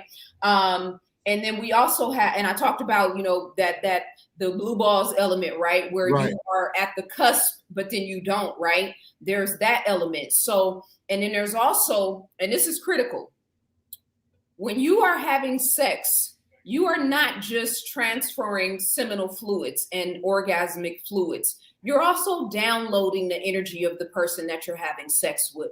There is a frequency transference that is taking place. Now I'm going beyond the prostate question, but I'm going to bring it back, right? Yeah, you're going in right now. Right, because the men will say, well, I have to ejaculate a certain amount, so this is why I got this many sexual partners, or this is why right? So okay, so you're doing it for one particular reason, but then you're causing other problems, right? Because you downloading all this woman's crazy, you're downloading all of her energy, right? And all of her trauma. There is a transference of energy that goes back and forth in both areas. So before we even talk about how much you ejaculate or when you ejaculate, we need to emphasize the point. First, you need to find a qualified partner. Okay. And I'm not talking about masturbating versus, right, as a female, Yeah. right? There's that element of it, right? Right. But so it depends on your diet. It depends on your overall health and well-being. It depends on the quality of your sperm, right? And you should know the quality of your sperm based on how you live your life. So that's what's going to kind of determine, as well as age. There's a lot of different factors to it. So brothers need to go out and really start looking into this and doing research. If you're in I think it's like 18 to like 30, and then it's like 30 to somewhere in the 40s, and then it's like somewhere in the 40s to somewhere in the 60s. There's these different tiers. And depending on where you fall in those tiers is what's going to determine how frequent you should be having ejaculations. Okay, let me get ahead. I got I got 2 more questions. Yes. I got 2 more questions, and then I'm gonna let you close out, Zaza. Okay. Remember, I'm in the 3rd quarter of my life. I gotta get somewhere. What is a misconception about women you would love to break? Oh, there's so many. As being 46 now, right? I wasn't fascinated with looking like you're 26. Damn, man. That's you do look good for 46. For real. Hey, I wasn't fascinated with youth, right? I wasn't like, I never wore a lot of makeup. I just was living my life, doing what I'm doing, figuring it out. And as I've gotten older now, there's this very negative projection from men in particular about women when they get to a certain age. Like, your value decreases once you get to a certain age. And it's the crazy thing about that is like, nah, in my mid-40s, I'm just now really starting to figure this shit out. So I'm in the best physical health of my life, right? I could still have a child if I wanted to right now, although I don't want to. There's nothing I couldn't do in my 20s that I can't do right now, right? The wisdom that I have learned from my trial and error and mistakes and whatnot, to me, I have the most value to offer now. I'm at the top of my game now. And now I see all these people like, oh, you're how old? You're 46? Oh, yes, all down for here. Like, nah, bro, that's when it starts. I'm in my golden era, that's right? And so I don't understand why the world is so fixated on projecting this really negative, experience on women as they age. Like, nah, y'all should be, in the book of Ptahhotep, which is said to be the oldest book in the world, this pharaoh said that he would go and sit at the feet of the women to learn wisdom. The pharaoh said he was going to sit at the feet of the women at the well, not the priestesses. Wow. The women who hold high, not the queens, not the women who held high positions, the regular women who were doing all of the work, who were, very physically active. He was going to sit at their feet and learn from them. So I'm at a point now, and probably not in my mid-40s, but probably in my 50s, where this is where I have the most value to add. And you're telling me now that I'm diminishing that, like, nah, bro, get out of here with that. So I think the misconception in how we project all this negative, women do it too. Young women, like, oh, you're a certain age. So like, what? Like, nah, this is my golden era. I think we really, really, really need to rethink that, especially now, this age of Aquarius, the shift that we're in now, where women are supposed to be taking our rightful position, not in front of men, not behind men, but right beside men, right? It's a lot of anti-man sentiment. I keep seeing these videos where all these women are like, would you want to live in a planet where there's only women? And all the women are like, yes, yes, yes. And then, they do the one with the men. They ask the men, would you want to live on a planet with all men? And the men are like, hell no. What are you talking about, right? No, I don't know. Listen, I don't want to be anywhere where it's only women. I don't know what the hell is wrong with y'all. That's I don't crazy. I don't know what. Silliness. I'm not talking about niggas and low free. I'm talking about real men, real kings. I don't want to be anywhere where there's not men, unless it's like a women specific type of group. So yeah, and then all women hate men. I get accused of that all the time. Like, why? Because I hold you accountable. The femininity is not just about being soft and being dainty and being, soft spoken. It's also about challenging you when you're in error. it's also about helping you to get over your lower nature, or to correct you, or to challenge you, or to help you get beyond yourself, right? So yeah, I don't that concept of aging and the woman's value, and Kevin Samuels is responsible for some of that, and the things that he said. Once a woman gets to a certain age, like, oh yeah, you might as well be having sex for free. What? Tell me you don't believe in God without telling me you don't believe in God. How you gonna tell the daughter of God that she doesn't have any value? Miss me with that. Hey, Harwin, I appreciate the $2, brother, but do better than that, brother. Do better than that, brother. You're a working man every day, Harwin.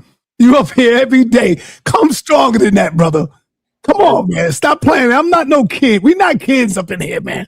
What? We can't even buy a blow pop with $2, brother. What are you doing? Hey, But so I appreciate it. Thank you, brother. I thank you. But next time, come correct, man. Come. I got one more question for you. No, hold on. Let me ask her. Which women in history or your life have influenced you the most? Frances Cress Welsing and Pharaoh Hatshepsut. Pharaoh Hatshepsut was so gangster that she knew they weren't going to let her take the position of Pharaoh.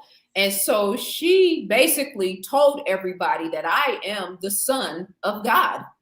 And she started to, wear the masks and she took on all of the titles, except I think it was the bull of something. It was the masculine representation of the titles. In ancient Kemet, they had all these titles.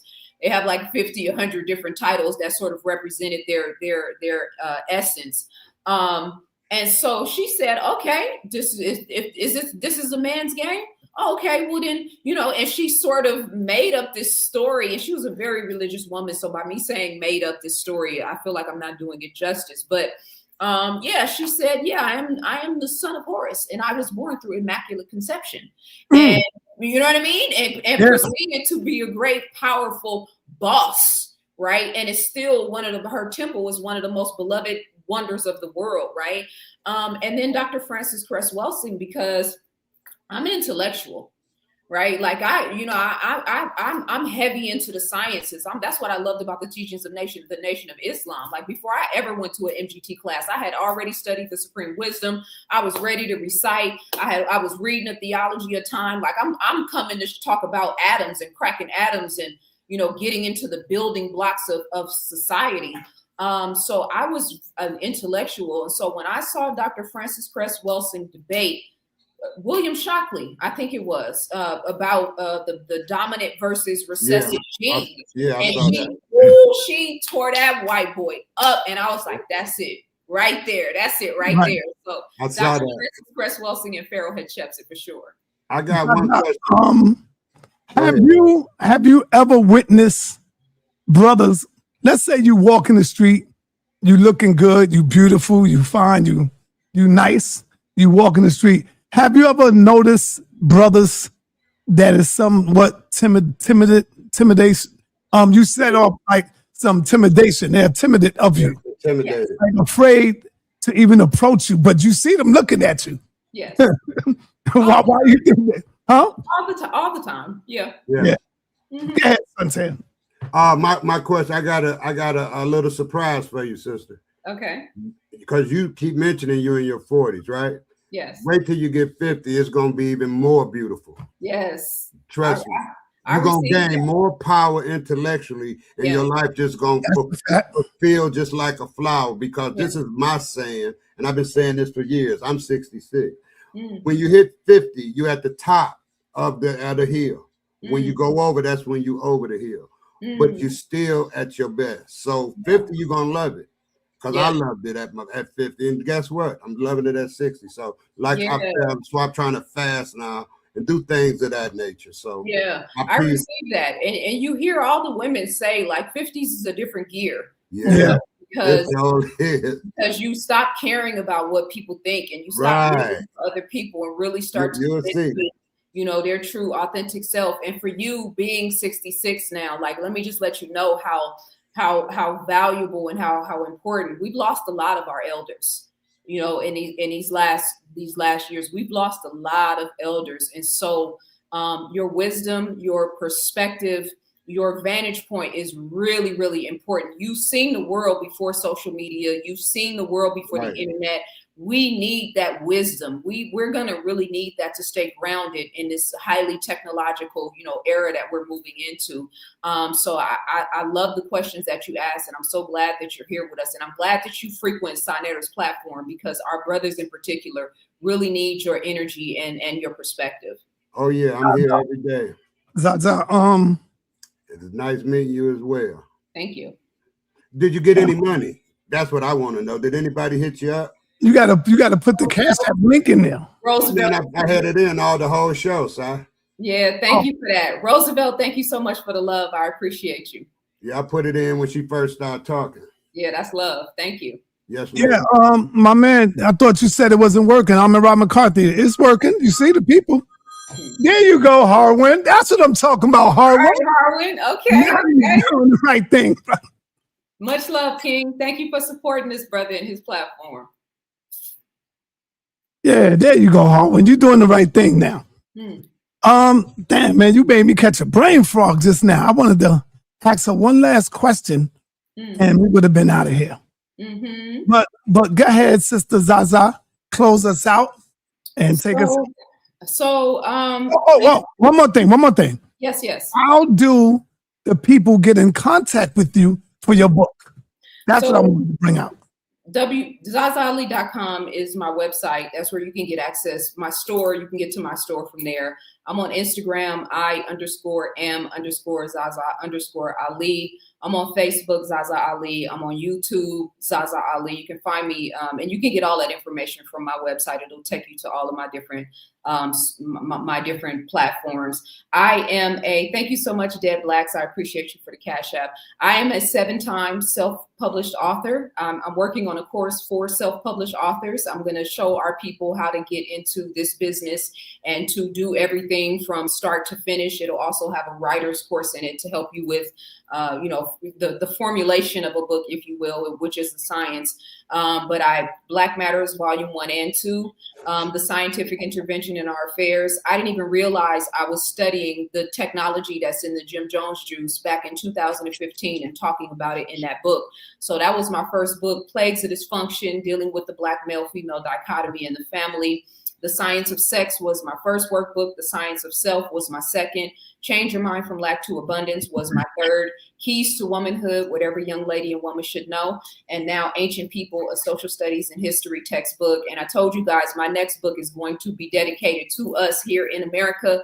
I'm going to create a formidable body of work that gives the world a real true representation of who we are, because I'm tired of the anti-Black energy from people around the world. I'm tired of all of the negative projection. I'm tired of all of it. Like, yeah, we about to change the game and shift the narrative, and it's going to be beautiful and fly and all of the things. But for the women, attention is not the same as respect. Thank you so much, Ra. I appreciate you. Much love. Attention and respect are two different things. And I knew from a young age that attention, I got a lot of attention from men, but I was very keen on this is not respect, right? And so I was shaping and kind of finding my way, but I always knew I was going to be respected, and I always knew that I was going to be known for my mind. I told my dad when I was 11, I'm not going to be known for my looks, I'm going to be known for my mind. That's and right. that was a prophecy that I set at that And age. that's what I know you at. That's what I know you for. Your mind too. Yeah, facts. But of course the beauty is going to stand out. So you got to also notice that too. I mean, I received that. Yeah. Is the mind. Yeah. Sure. Salam, Brother La, that's my brother right there. Yeah, so, Brother La, stop. I will tell Miss Nicole, stop. No, Brother La, I know what I'm talking about. Just cut it out. He's just my homie though. Don't want to get nobody in trouble. I know. Just cut it out, Brother La, before I tell Miss Nicole on you. Yeah. So. Hey, hold up, Reggie. She closed out, Reggie. Damn, man, we've been up here, Reggie. Do you have one question? Should be back on again. It's fine. Do you have one question for her? Yeah. Well, I have. Yes. Well, first of all the compliments everyone gave you, you deserve it. Thank you. the pushback that I do have is that I have worked with and followed a lot of Black leaders. I pay attention to what they do, not what they say, right? I've studied ancient Egypt for close to 40 years, right? I think everybody knows that, right? With some of the greats. But I do have a pushback on Dr. Frances Cress Welsing. Okay. I have had the opportunity to be an escort for a lot of leaders, right? And Dr. Frances Cress Welsing was one of them. Did you know her personally? No. Okay. I met her several times, but I didn't know her personally. Right. Okay. So some of her speeches, she says that men shouldn't have children until they're 40, women 30, right? She said women 35. She said I men 35. see that that's women problematic. 32. Right. And so that's just not how African people work. Our population is important. Our children are important. So I've always disagreed with her. I've also, again, I watch what people do as well as they say. She is a strong teacher, right? But the issue is in her personal life. What I have examined is one is a lot of the stuff that she took from Neely Fuller. All right, but Reggie. No, let him say it, because you know I have Let's to not address do it. this right now, Reggie. Please, brother. It's just but it's not. It's just the main point that Dr. I'm saying. Frances Cress have moved on to the realm of the Egungun, man. This the ancestors. That's fine. Let's keep it clean. Let's keep her name clean, brother. So did you learn? I can address all those things. Is that it? But guess what, Reggie? We do that now. We learn from each other. Yeah. Right. I have no We learn problem. from each other. That's what we do. So that's not a bad thing, brother. And I have no problem. I have no problem with that. I am just challenging. See, we romanticize people, and we're all in this world, right? And it's important for us to keep ourselves accountable, and then what we hear accountable. So, Zaza, you had some pushback of what I was saying. Yes. So I don't romanticize it. Romanticizing and respecting are two totally different things, right? So I could get into, certain things about Dr. Frances Cress Welsing's teachings that I may have evolved and have a different perspective on, but that's not important, because the foundation of what she laid for us is critical. We were never supposed to stay there. We were also always supposed to expand on the wisdom and the consciousness that she imparted upon us. She actually said for men, the age was 35, and for women, the age was 30, because women mature more faster than men. But she didn't say that as across the board. She said that because Black people in America are very immature. And so instead of us having children in our teens or having children in our 20s, that we need to be focused on different elements in our culture and different things that we need to be focusing on, so we can have a more solid foundation, so that we are more mature during the latter stages of our life, so that we are producing high functioning, high quality human beings, instead of some of what we see in the collective conscious, all the stuff that we complain about right now, right? So she was saying, be more disciplined and being intentional about the age range that you have children, so we can right some of the wrongs in our culture. She wasn't saying do that forever. She wasn't saying this was the original African way. She was saying that we have a particular problem in America that needs to be addressed, and here's one of the ways that we can address it. In terms of her personal life and her, Neely Fuller Jr., she from the very beginning gave Neely Fuller Jr. his credit. He's referenced all throughout her book. He's actually, I believe, if I remember correctly, wrote the intro, right? She has from the very beginning given Neely Fuller and the compensatory code, all of that, right? She's the one who put that book on the map. She's the one who brought notoriety to Neely Fuller's work. I'm not talking about people in the Black conscious community. Hear what I'm saying. I'm talking about in the broader scope of consciousness. She's the one who brought people to Neely Fuller's work. So she, from the very beginning, gave him credit. So respectfully, King, you don't have that information correct. Well, to heal, and these will be my last comments. Yes. No one is beyond approach, and we have to examine everything, and we don't have to cover up things. And there is lots of things that I can say, great things about a lot of our leaders, right? Who become speakers. I can say a lot of great things, and I can say some very things that are kind of like have harmed us. But to you, I don't have that critique. But I will critique.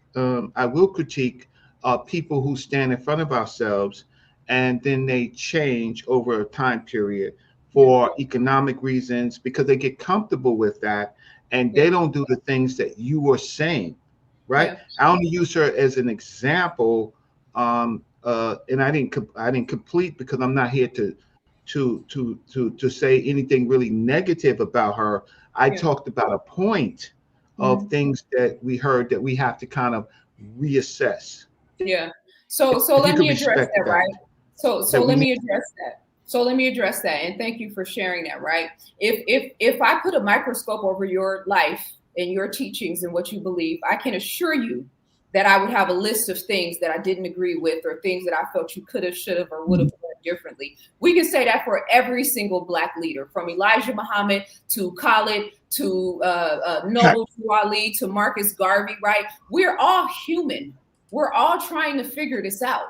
So you came on the platform and you emphasized two specific things that you didn't agree with her with, right? Okay, so got it. So now let's come back to the center, because we're not romanticizing. I deal in reality, right? So she brought to us the forefront the concept of the Elijah Muhammad said the brown germ versus the Black germ, but she talked about the science of melanin and how the greatest threat to racism, white supremacy, was the genetic annihilation, which is why Black men are so feared and so hated. And the darker the skin, the more hated the man is. Why is that? Because he can have sex with a Chinese woman, he can have sex with a Latino woman, he can have sex with a white woman. And what's going to happen? They're going to come out looking like me. My mother is a white woman. My father is a very dark-skinned woman. So I proved her science and her teaching, which wasn't hers, because she took that from the scientific facts that have been proven, and then she brought that to the forefront and helped us to understand what the war of racism, white supremacy was. She talked about being more sexually disciplined so that we have children later on in life, so we can stop producing mediocre children. She also said we should have no more than 2 children so that we can produce higher representations of greatness and excellence, opposed to creating mediocre children. She also talked about the cosmology of melanin. She also talked about why our people have a specific and powerful connection to the cosmos, right? So you could have came on the platform and highlighted the powerful and beautiful things that she did, and you didn't. And that's something that you, my brother, are going to have to look within yourself and ask yourself, why is it that you would represent yourself on this platform that way? Oh, because I'm on the platform all the time, and I think I'm a great teacher. Yeah. And you probably never heard me speak. I'm familiar with you. I've watched sa.neter's platform for a long time. So my major point again was just using an example of over romanticizing. Yeah. Right. Melanin is a beautiful thing, but every human has melanin. Yes. Even Europeans. Yes. It doesn't give us any superpower. What gives us power is doing the things that you say, right?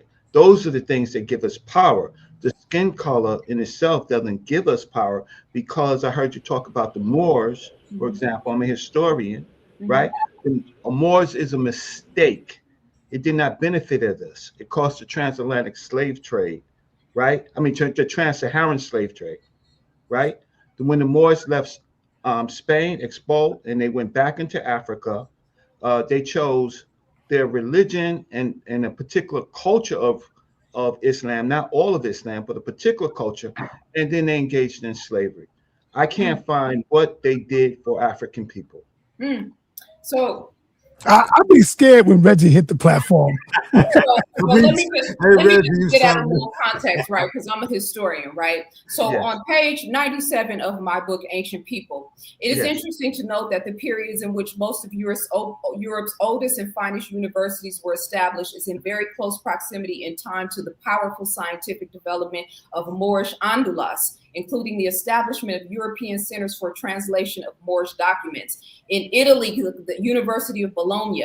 France, Montpellier, England, Oxford, one of the most renowned universities in the world, Valencia, Naples, Italy, Rome, all at Cambridge, Lisbon. The timing of the establishment of these prominent European universities supports the idea that Europe's academic ascension was primarily born out of contact with the Moors who were occupying European Spain. So respectfully, they went into Europe and brought the light of civilization and civilized the Europeans as well as Correct. some of the No, most but powerful. not to Africans. Hold on. I'm sorry? Not to Africans.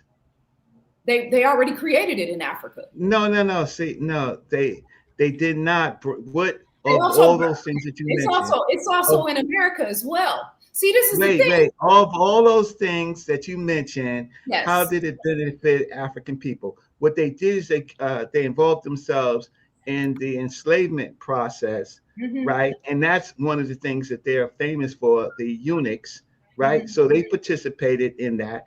In Mhm. trade and commerce, Yeah. African people were trade and commerce. Mhm. So respectfully, Mhm. Yeah. what did they do for Africa? So I didn't write this book in Africa. I wrote this book in America. Yeah. I wrote this book in America. This is a love letter to Africa. This is going to raise and revitalize minds of African people around the world, with all due respect. Okay, so the Moors are found. The history and the legacy of the Moors are found. Am I still up? Can you see me? Can you hear me? Okay. Yeah, we can hear you. So the history and the beauty and the abundance of what the Moors created in Europe as well as all around the world can still be documented to this day. And if you're going to hold them accountable for their contribution to slavery, then you also have to hold Africans to their contribution to slavery as well. That's not a new story. We've been talking about and dealing with that for a long time now. So we played that role in different positions. We neglected ourselves and went to the other side all over the world. They found some of us to betray some of us. We're betraying ourselves right here in America right now. I'm in LA. All I got to do is go to Compton and find Bloods and Crips. Okay, so we've betrayed ourselves 1,000 different times all over the world. But where's the light still being held? Who's still? No, I have no problem. I have no Hold problem. up, Reggie. Wait, I let me want just you to finish see- this and I'll turn it over. No, hold on. I want you to see the sick mind of the men. This is what the sisters be talking about. Yeah. Look at Immortal. He But said, I'm with yeah. the ship though. Yeah. You know what I mean? I'm here for it. He said, No. yeah, get her, Reggie. Why Yeah. you want to say get her, Reggie? Why don't you come Like, into the conversation? Yeah, why don't you come in? Hit the link. But you Yeah. ain't gonna come in and hit the link. No, I am not. Crazy. Zaza Ali, I highly respect. It's just a little pushback Yeah. on history. Again, they did nothing for the greatness of Africa. They That's did. not true at all. Well, you didn't. I will rest. I will let you say. Timbuktu is a perfect representation of African and Islamic greatness. Oh, I'm glad that you mentioned that. So part of Timbuktu, we know of. First of all, these people in the area were African people, Mhm. and they involved themselves in Islam. Mhm. And the reason why they involved themselves in Islam is because if you were Muslim, you would not be enslaved. Mhm. And so the culture was a protected culture, but the Moor al-Mansur, he attacked Timbuktu with European cannons. Yes. Timbuktu, yes, it was a great center for Africans' experimentation with Islam. I have no problem with that. But these are outside doctrines. Now, on Africans selling Africans into slavery, you're talking about the transsaharan slave trade, you're talking about the transatlantic slave trade, or you're talking about African cultural practice prior to those people. I'm talking about all of the above. And I'm also talking about modern day because there is still slavery being practiced in Africa to this day. Correct. And it's Christian. The last African, one Let of the me last move. Let me move on, Reggie. Let me move on. was Ethiopia ended slavery. In Mauritania and Morocco, there's still slavery, but it's under the branch of Islam. So it's not African slavery. There's no history of that type of slavery throughout the epochs of of Africa. These are external forces. Again, what did the great Moors do for Africa? Well, you mentioned Morocco. Morocco was founded by a Moor. Morocco still Morocco is known to this day to be founded by a Moor, right?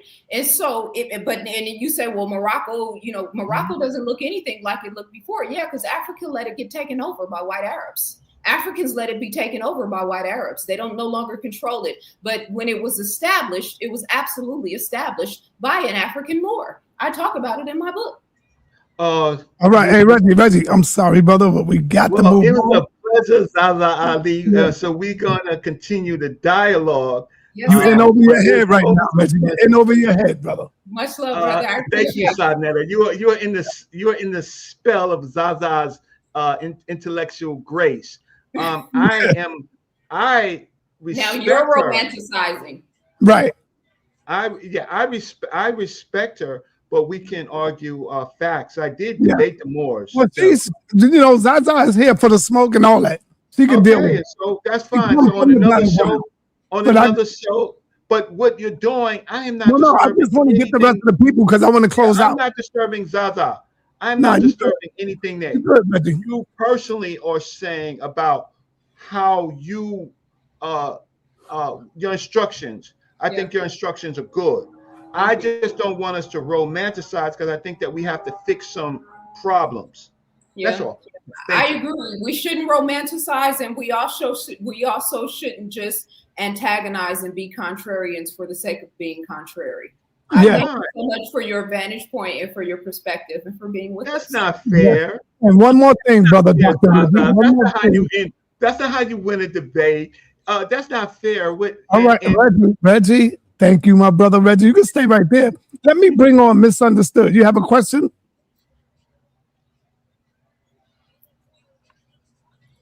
There you go. Yeah. First off, I really enjoyed the conversation, Zaza. I think that you are beautiful, and you brought up a lot of points that I didn't even know about. My question would be: you said that blacks have to take accountability for their part in slavery, and I'm wondering if you would hold them to the same standard that you would hold the whites that had blacks in slavery. Are they? Is it the same to you, or did I misunderstand you? I mean, we're some African nations now are taking accountability, right? So apologizing and whatnot, and offering land for descendants, the people in the African diaspora. So they are taking accountability. But I liken it to the same thing when we talk about white on black violence in America, but then we also have black on black violence in the inner cities and ghettos, and black men killing one another in the ghettos. So for me, I'm way more focused on us in our community taking responsibility for stopping the violence and not killing one another than I am for the white man stopping their violence against us. Because once we stop killing ourselves, they're naturally going to have to respect us or either deal with us on a different type of level. But it's hard to make that argument when we are still actively, destroying ourselves. So we're looking back and talking about acknowledging something that really nobody alive today has any responsibility for, except when you talk about modern slavery. And if Africa is going to accept responsibility for the role they played in slavery, in the slave trade, then they should start by stopping the active slave trade in different countries in Africa. Thank you. I appreciate that. I think that some people may not like what you said, but I also believe that we need to fix our communities and the hate that we have, that we show amongst ourselves and the damage we do to each other. I feel that we should start there. Yeah. Thank you for answering. Yeah, much love. All right. Thank you, Misunderstood. My man Harwin, thank you, brother, for the upgrade on the donation, brother. I appreciate that. Yeah. Thank you, my brother. Peace. Sorry, you out of pocket, man. You got to put me on. Listen, I was in Fruitful Yield, man, shopping, so I was rushing. Don't do that to me, man. All right. But you have a question for Zaza? No, I got yeah. Well, I got a statement to Brother Reggie. A brother by the name of John Hollis has super antibodies that made him practically immune to that virus or the pandemic. So I think to Dr. Francis West Wilson's point, we do have quote unquote superpowers. It's in our genetics. But to the sister Zaza Ali, I just wanted to come on and say hello since Sa didn't say it for me. Much love, King. That's it. All right. All right. Thank you. Thank you, Harwin. My man, Asa M. Khan.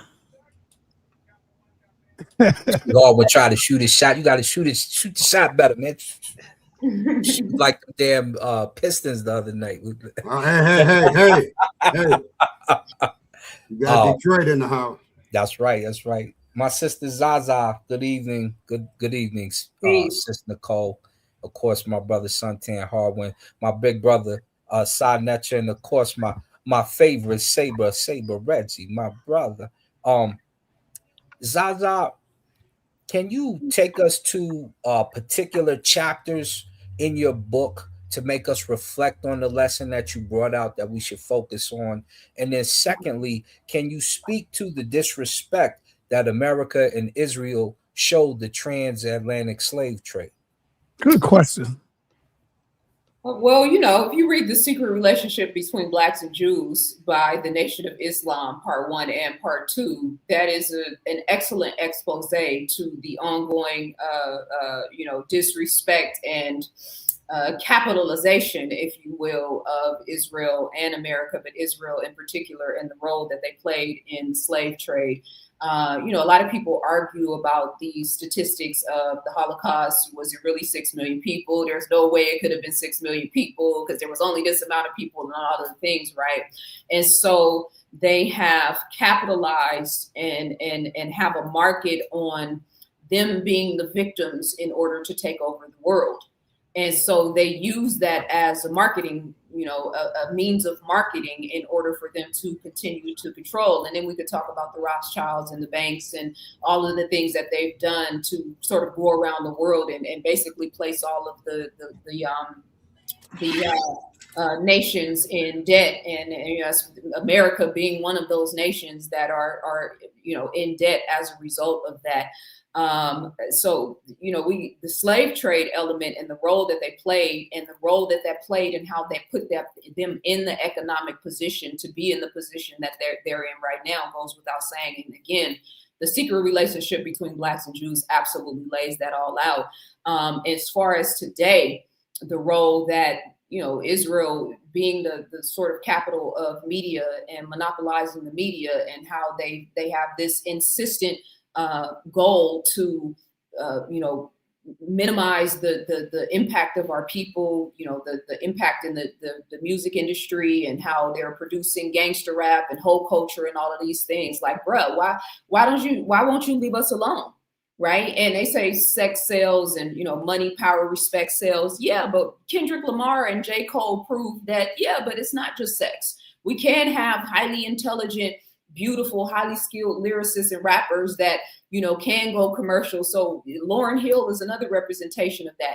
You could be promoting a higher frequency form of culture for our people, but you are intentionally trying to keep us locked in this lust and this ignorance-based frequency, because if you leave us alone, that the cream always rises to the top. So that's a modern representation of what I would say in terms of, not to mention the debt, the banking system, and all of those things, the IMF in Africa, and the role that's played in stifling the economy of a lot of the African nations. So those are some sort of current ways, and then the older ways in terms of all of their financial sort of power, and what built the economic system of the world was absolutely directly tied to the transatlantic slave trade. When you mention the banks, when someone tries to get out of that bank loan, they always end up dead, such as a Gaddafi, et cetera, et cetera. what do you suggest to the new Pan-Africans, Ibrahim Traore, and the other countries who are in unison with him concerning, you know what, I won't even ask you about the money thing. Let me ask you this. With the United States of Africa seeming to be on the horizon, do you suggest a president of the whole African nations, or do you suggest a council of elders that oversees what those presidents in each individual country does? So that's a great question. Africa is prone to corruption, right? There's so many African nations that have African presidents or CEOs, presidents, leaders, nations. You know, it's prone to corruption, right? And we could talk about the role that the IMF or America or these different, you know, places plays, but when it all boils down to it, Africa still has to take responsibility for the choices and decisions. Going back to the point about Gaddafi and, you know, him trying to create United States of Africa and to create one currency, I think that's a great notion. We're moving into the world of cryptocurrency, and a lot of African nations are already adapting cryptocurrency. Ethiopia and Kenya both now have active passport systems and real ID systems where they are connecting digital currency to your ability to live and your ability to navigate in the world, which is eventually coming to America and all over the world. And I think it's very, very, very dangerous. So I think that Africa needs to be mindful of the technological advances that are available to all of us, but at the same time, they have a different plan for Africa than they have for the rest of the world. So situational awareness is critical right now. Ibrahim Traore, I think he needs to create a very strong media campaign and let cameras and people from America and different people from the diaspora around the world to come in and bring them in and actually showcase what's happening there. Because I don't know if you guys have noticed, but a lot of the content online about Ibrahim Traore and Burkina Faso is AI. And so I'm trying to decipher what's real from what's actually happening on the ground there. I can't find a website that is continuous, that is reputable, that has factual data and information that's verifiable on exactly what's going on there. And so the same way AI can work to your benefit, it can also work against you, as we all know. So I think that Ibrahim needs to have a much stronger social media and media presence so that he can document what's actually happening and going on there, so that we can be clear and then use his example in other African nations in particular, so that they can take from what he's doing and sort of start to building up their nations as well. All right. I agree with you, Ron McCarthy. That's the balance. That brings the balance. The sisters bring the balance because the brothers have become more emotional than the women, than the sisters. Facts. When y'all get up, oh, thank you, Zaza. I know you be seeing it. When the brothers get all up in here, y'all get way more emotional than the sisters now. So y'all can't talk that mess about the sisters are too emotional. Yeah. So let me ask you this, sister, and this is the last question because I got to get out of here. Okay. Do you see today's? No, first, have you read Dr. Wesley's book yet, or breezed through it or something? The one on marijuana. No, I haven't read it. All right. He spoke about how marijuana have taken some of the estrogen from the men and turned them into, pancake boys, pancakes. Mm-hmm. So do you see today marijuana a big problem within our youth? Because I talked about it yesterday and the people practically beat me up for it. Because everybody and their mama's smoking it now. Yeah. And so I said it's a drug because it's not just being grown from the ground no more. It's being grown and then it's being sprayed and then it's having all these chemicals and stuff on it. Yeah. What is your take on that? So thank you, Laura, for the Cash App. I appreciate you, Queen. So a couple of things, right? In California, weed was legalized first, right? As New York and California goes, so goes the nation. So we knew when they legalized it in California, it was going to go everywhere. So there's a dispensary in every block on every block, right? I think that was very intentional and calculated, the timeline, so that when 2020 came, the gangsters, right? Because California got a very strong warrior energy, not just 2020, but where we're headed and what they're planning. They neutralize the warrior spirit and the warrior energy by legalizing weed. I saw it happen here, and there's a docile element, right, in the culture that's very strong. You drive down the street, I'm talking about black, white, Asian, it's so common to see people vaping. And when people, you know, the weed thing, but then the vape element, people vape out here like they're breathing, like they drink water, right? And so it's nulling your senses, it's nulling your, it's neutralizing your awareness, it's neutralizing your get up and go momentum, right? So yes, they intentionally did that to neutralize the warrior spirit. I've heard the argument about, shout out to Dr. Wesley Muhammad. I have absolutely heard the argument. I've actually seen him in a video talk about the estrogen in men, but it's not just it's not just the weed, right? It's the food, it's the hormones in the chicken, it's the hormones in the meat, right? It's the hormones in the milk, which I talked about in my first book, Black Matters. So yes, there is a hormonal war that's taking place, and weed is a part of it. Weed is specifically, in my opinion, to neutralize the warrior energy in Black community, but in all men, right? Because when we needed men to stand up in 2020, we didn't really see a lot of kickback, right? When they were putting cell phone towers in schools, right? When they were forcing people to stand 6 feet apart, when they were separating families and we couldn't go see our loved ones, and all of the shit that we went through, the trauma and tragedy that we went through in 2020 and 2021, we needed men to stand up against what took place, and there wasn't a strong revolutionary spirit. We played a role in that docile sort of intention and energy. So I think neutralizing the warrior spirit, I think yes to the estrogen element, but again, the cell phones in your pockets and the impact that it's having on your sperm is another element of that, right? The food that you're eating, the genetically modified food. How can you reproduce yourself if you're eating oranges that don't have seeds? When the seed reproduces life. You buying watermelons that don't have seed when one seed can reproduce 1,000 watermelons? So this is an ongoing full-on slaught, and most of it is happening through the food. And then weed is another one of the genetically modified food, the hybrid weed.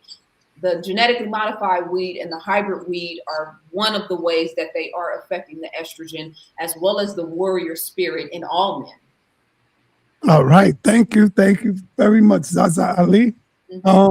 Please don't take another year or two to come back. You see the people love you over here. Yeah. And we're going to make sure we get way more cash apps than she got today on the next visit, y'all. Don't let her go away without showing us where we can get her material from. Yes. So yeah, she already told us. I asked her. Again, we had new people come on. Yeah, ask her, Reggie, ask her. Yeah, so where can we get your products, your books? What's the best ways on either email or social media to contact you? So my email address is info@zazaali.com. Anybody interested in working with me in a one-on-one capacity, all of my books are available on my website. zazaali.com is my website. You can get information on my membership channel. Thank you for all of the cash apps. I appreciate you guys so much for the support. Thank you to those of you guys who supported sa.neter. It takes a lot of time and energy. You sit down and you put your work and your heart and soul into this. This is work. He's doing work right now. So thank you guys for supporting him. Thank you for all of you guys for coming in with your engagement, dropping your jewels, your wisdom. Reggie for challenging me, with your contrarian self. Thank you to the sister for coming on and adding the feminine balance. Thank you to Brother Elder Suntan. Is that what that says? It's minimized. Yeah, that's okay. Thank you so much. Thank you, Brother Asar, and the other brother who joined us. And the sister right under you. Yes, that's what I said. The sister, Miss Underwood. Yes, thank you. No, misunderstood. Misunderstood. Misunderstood. Okay, I'm sorry. My bad. No worries. Are you still coming to Colorado? No. No, she had a date to come to Colorado. Me? Yeah, you were talking about it on your show, on your channel. I think you had spoke with Brother Jeff or something. You were talking. Somebody was talking about bringing you out. And then I was talking about bringing you out here too. Yeah, I have a really good friend of mine who wants to bring me to Colorado. We've talked about that. So, and if you want to bring me out there, you can hit me up. You send me an email, info@zazaali.com, and we can talk about that as well. I have a couple of people who've reached out to me about coming out there, but nothing confirmed so far. And Misunderstood is from Cali too. Okay. So, yeah. I totally understood what you said about California. Totally. Mm-hmm. Yeah. I'm California born and raised. Oakland, that's my home, and I've been in LA for 5 years now. So yeah, I'm a Cali girl through and through. Nice. I'm in Palm Springs. It was nice meeting you. Thank you, sa.neter. Bye, brother Reggie. See you later. All right, hold on. Stay right there. Zaza. Yes. The first song I played, I wrote the first song dealing with the women. sa.neter Save the Women, or sa.neter Don't Give Up on the Women. It's called Final Call. And so I had to make one for the brothers, and I'm going to close out with this one for the brothers. There's another song I got it in, but of course it's AI. I'm not singing it. It's AI singing it. Okay. You know what I'm saying? So closing out. Should I, are we after the song? Are we done? Yeah, we're closing out. You want to say anything else before I play the song? Man, we just step your game up. All of us need to step our game up. We really need to be striving to be our highest and best selves in every capacity that we possibly can. And the world is waiting for us. And when I say us, I'm talking about, the 5% of the 5%, those of us that have been prepped and primed for this moment, that have done the studying, that are doing the work, that are doing the fasting, that are paying attention, that are striving to be connected to Source and to the Most High, and that love our people and that love life. So this is our time to shine right now. And I'm looking forward to it. I'm here for it. Thank you, sa.neter, for your diligence and your persistence. And yes, I will come back. And this was a great conversation. And you asked some wonderful questions. So I appreciate you for that. Thank you. Thank you. Well, you write it out, send it to AI, and they'll sing it out for you. You choose the beat, you choose the drums, you choose the instruments you want on it, and you go through at least 15 of them until the right beat that you want, and you say, all right, that's the one I want. Okay. Here's the song for the brothers. One of my top songs. I love this song right here.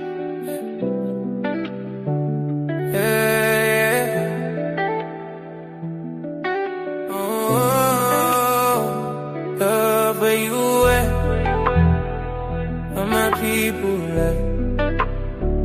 Now Pat, where you at, where my people at. I need you to help me on this mission.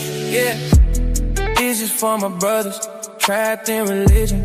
Open up your eyes, break out of the prison. This is for my brothers trapped in religion. sa.neter be the truth, he's on a mission. It's sad to see my brothers also lost. It's sad to see you believe in things that's false. It's sad to see you believe in Jesus, where your logic breaks apart in 1,000 pieces. Oh, God killer, not gonna let that slide. You drowning in a myth, you had nowhere to hide. The HOK is the toughest environment. While we trade blind faith for mental empowerment. I believe in scriptures for your mind, this is the key. It's time to unlearn everything you believe. The house of consciousness, start looking within. That's where the real liberation begins. Oh, this is for my brothers trapped in religion. Open up your eyes, break out of that prison.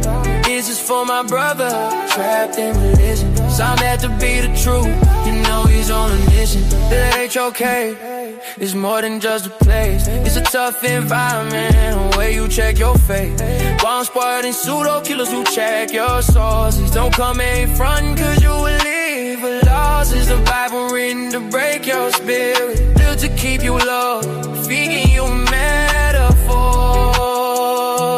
stopping your growth.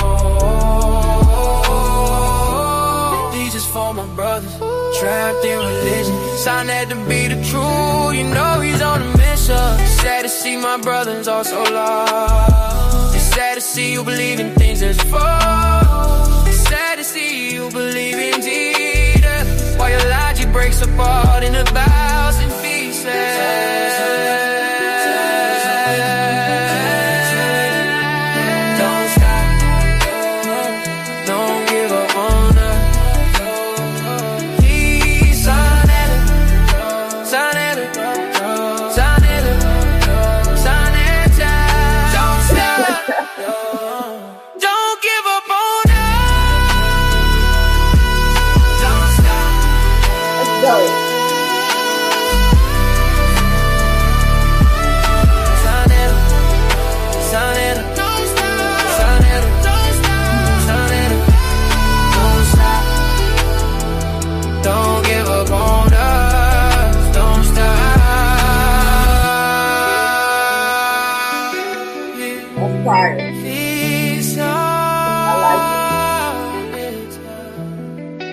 Thank you. Thank you. I pray all the time. All right. So there you have it, Zaza Ali. Don't take a year to come back. I won't. No, we be waiting for you. All right, sister. Thank you and have a blessed day. Have a blessed evening. I'll see you soon, King. Peace All and right. love. Peace and blessings to you. Peace. All right.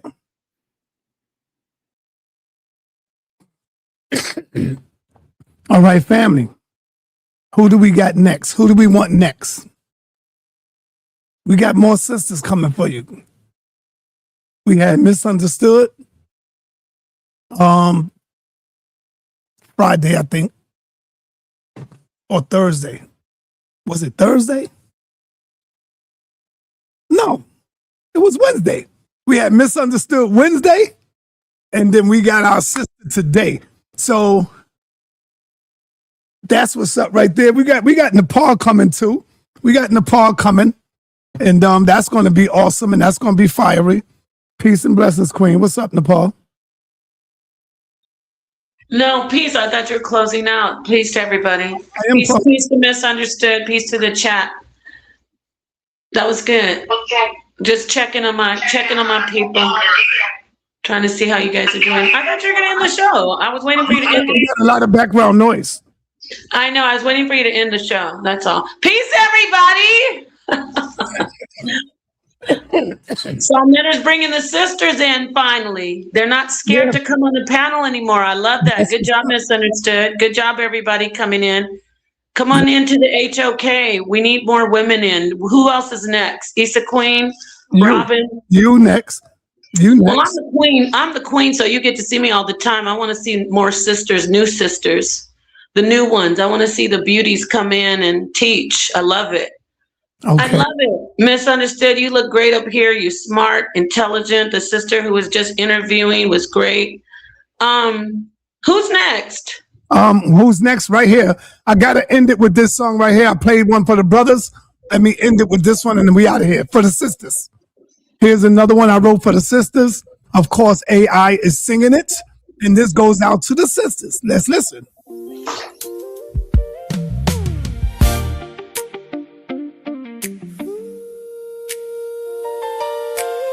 My best. One of my best. Let's get it. Listen. Right across. It's the final call.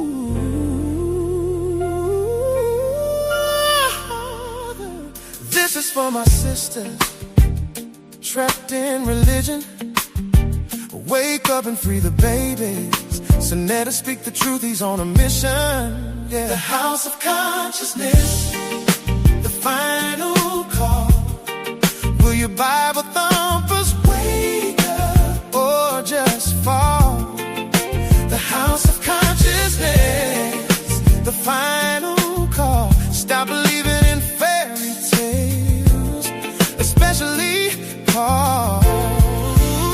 I used to use the Bible like a lantern in the night, trying to wake up my sisters to the light. Yeah, the house is closing in and it's a total mess. You ignore my wisdom, the ultimate test. Step inside the HOKs, the toughest terrain where the truth hits hard. The cut spring pain, I try to wake you with the word in my hand to get you to the truth, to help you understand. I gave you the scriptures, chapters and verse. I gave you the keys to break the curse. I gave you Torah to unlock with keys. Break the mental chains and deep the house of consciousness, the final call. Will your Bible thumpers wake up or just fall? The house of consciousness, the final call. Stop believing in fairy tales, especially Paul. Wake the sisters up with the fire in their soul, taking back the story, gaining full control. Get your mind right, leave the Bible behind. The Bible is not your history, your soul will be hard to find. Welcome to the HOK, where the truth resides. No more hiding in the pews where the die. We speak against the Bible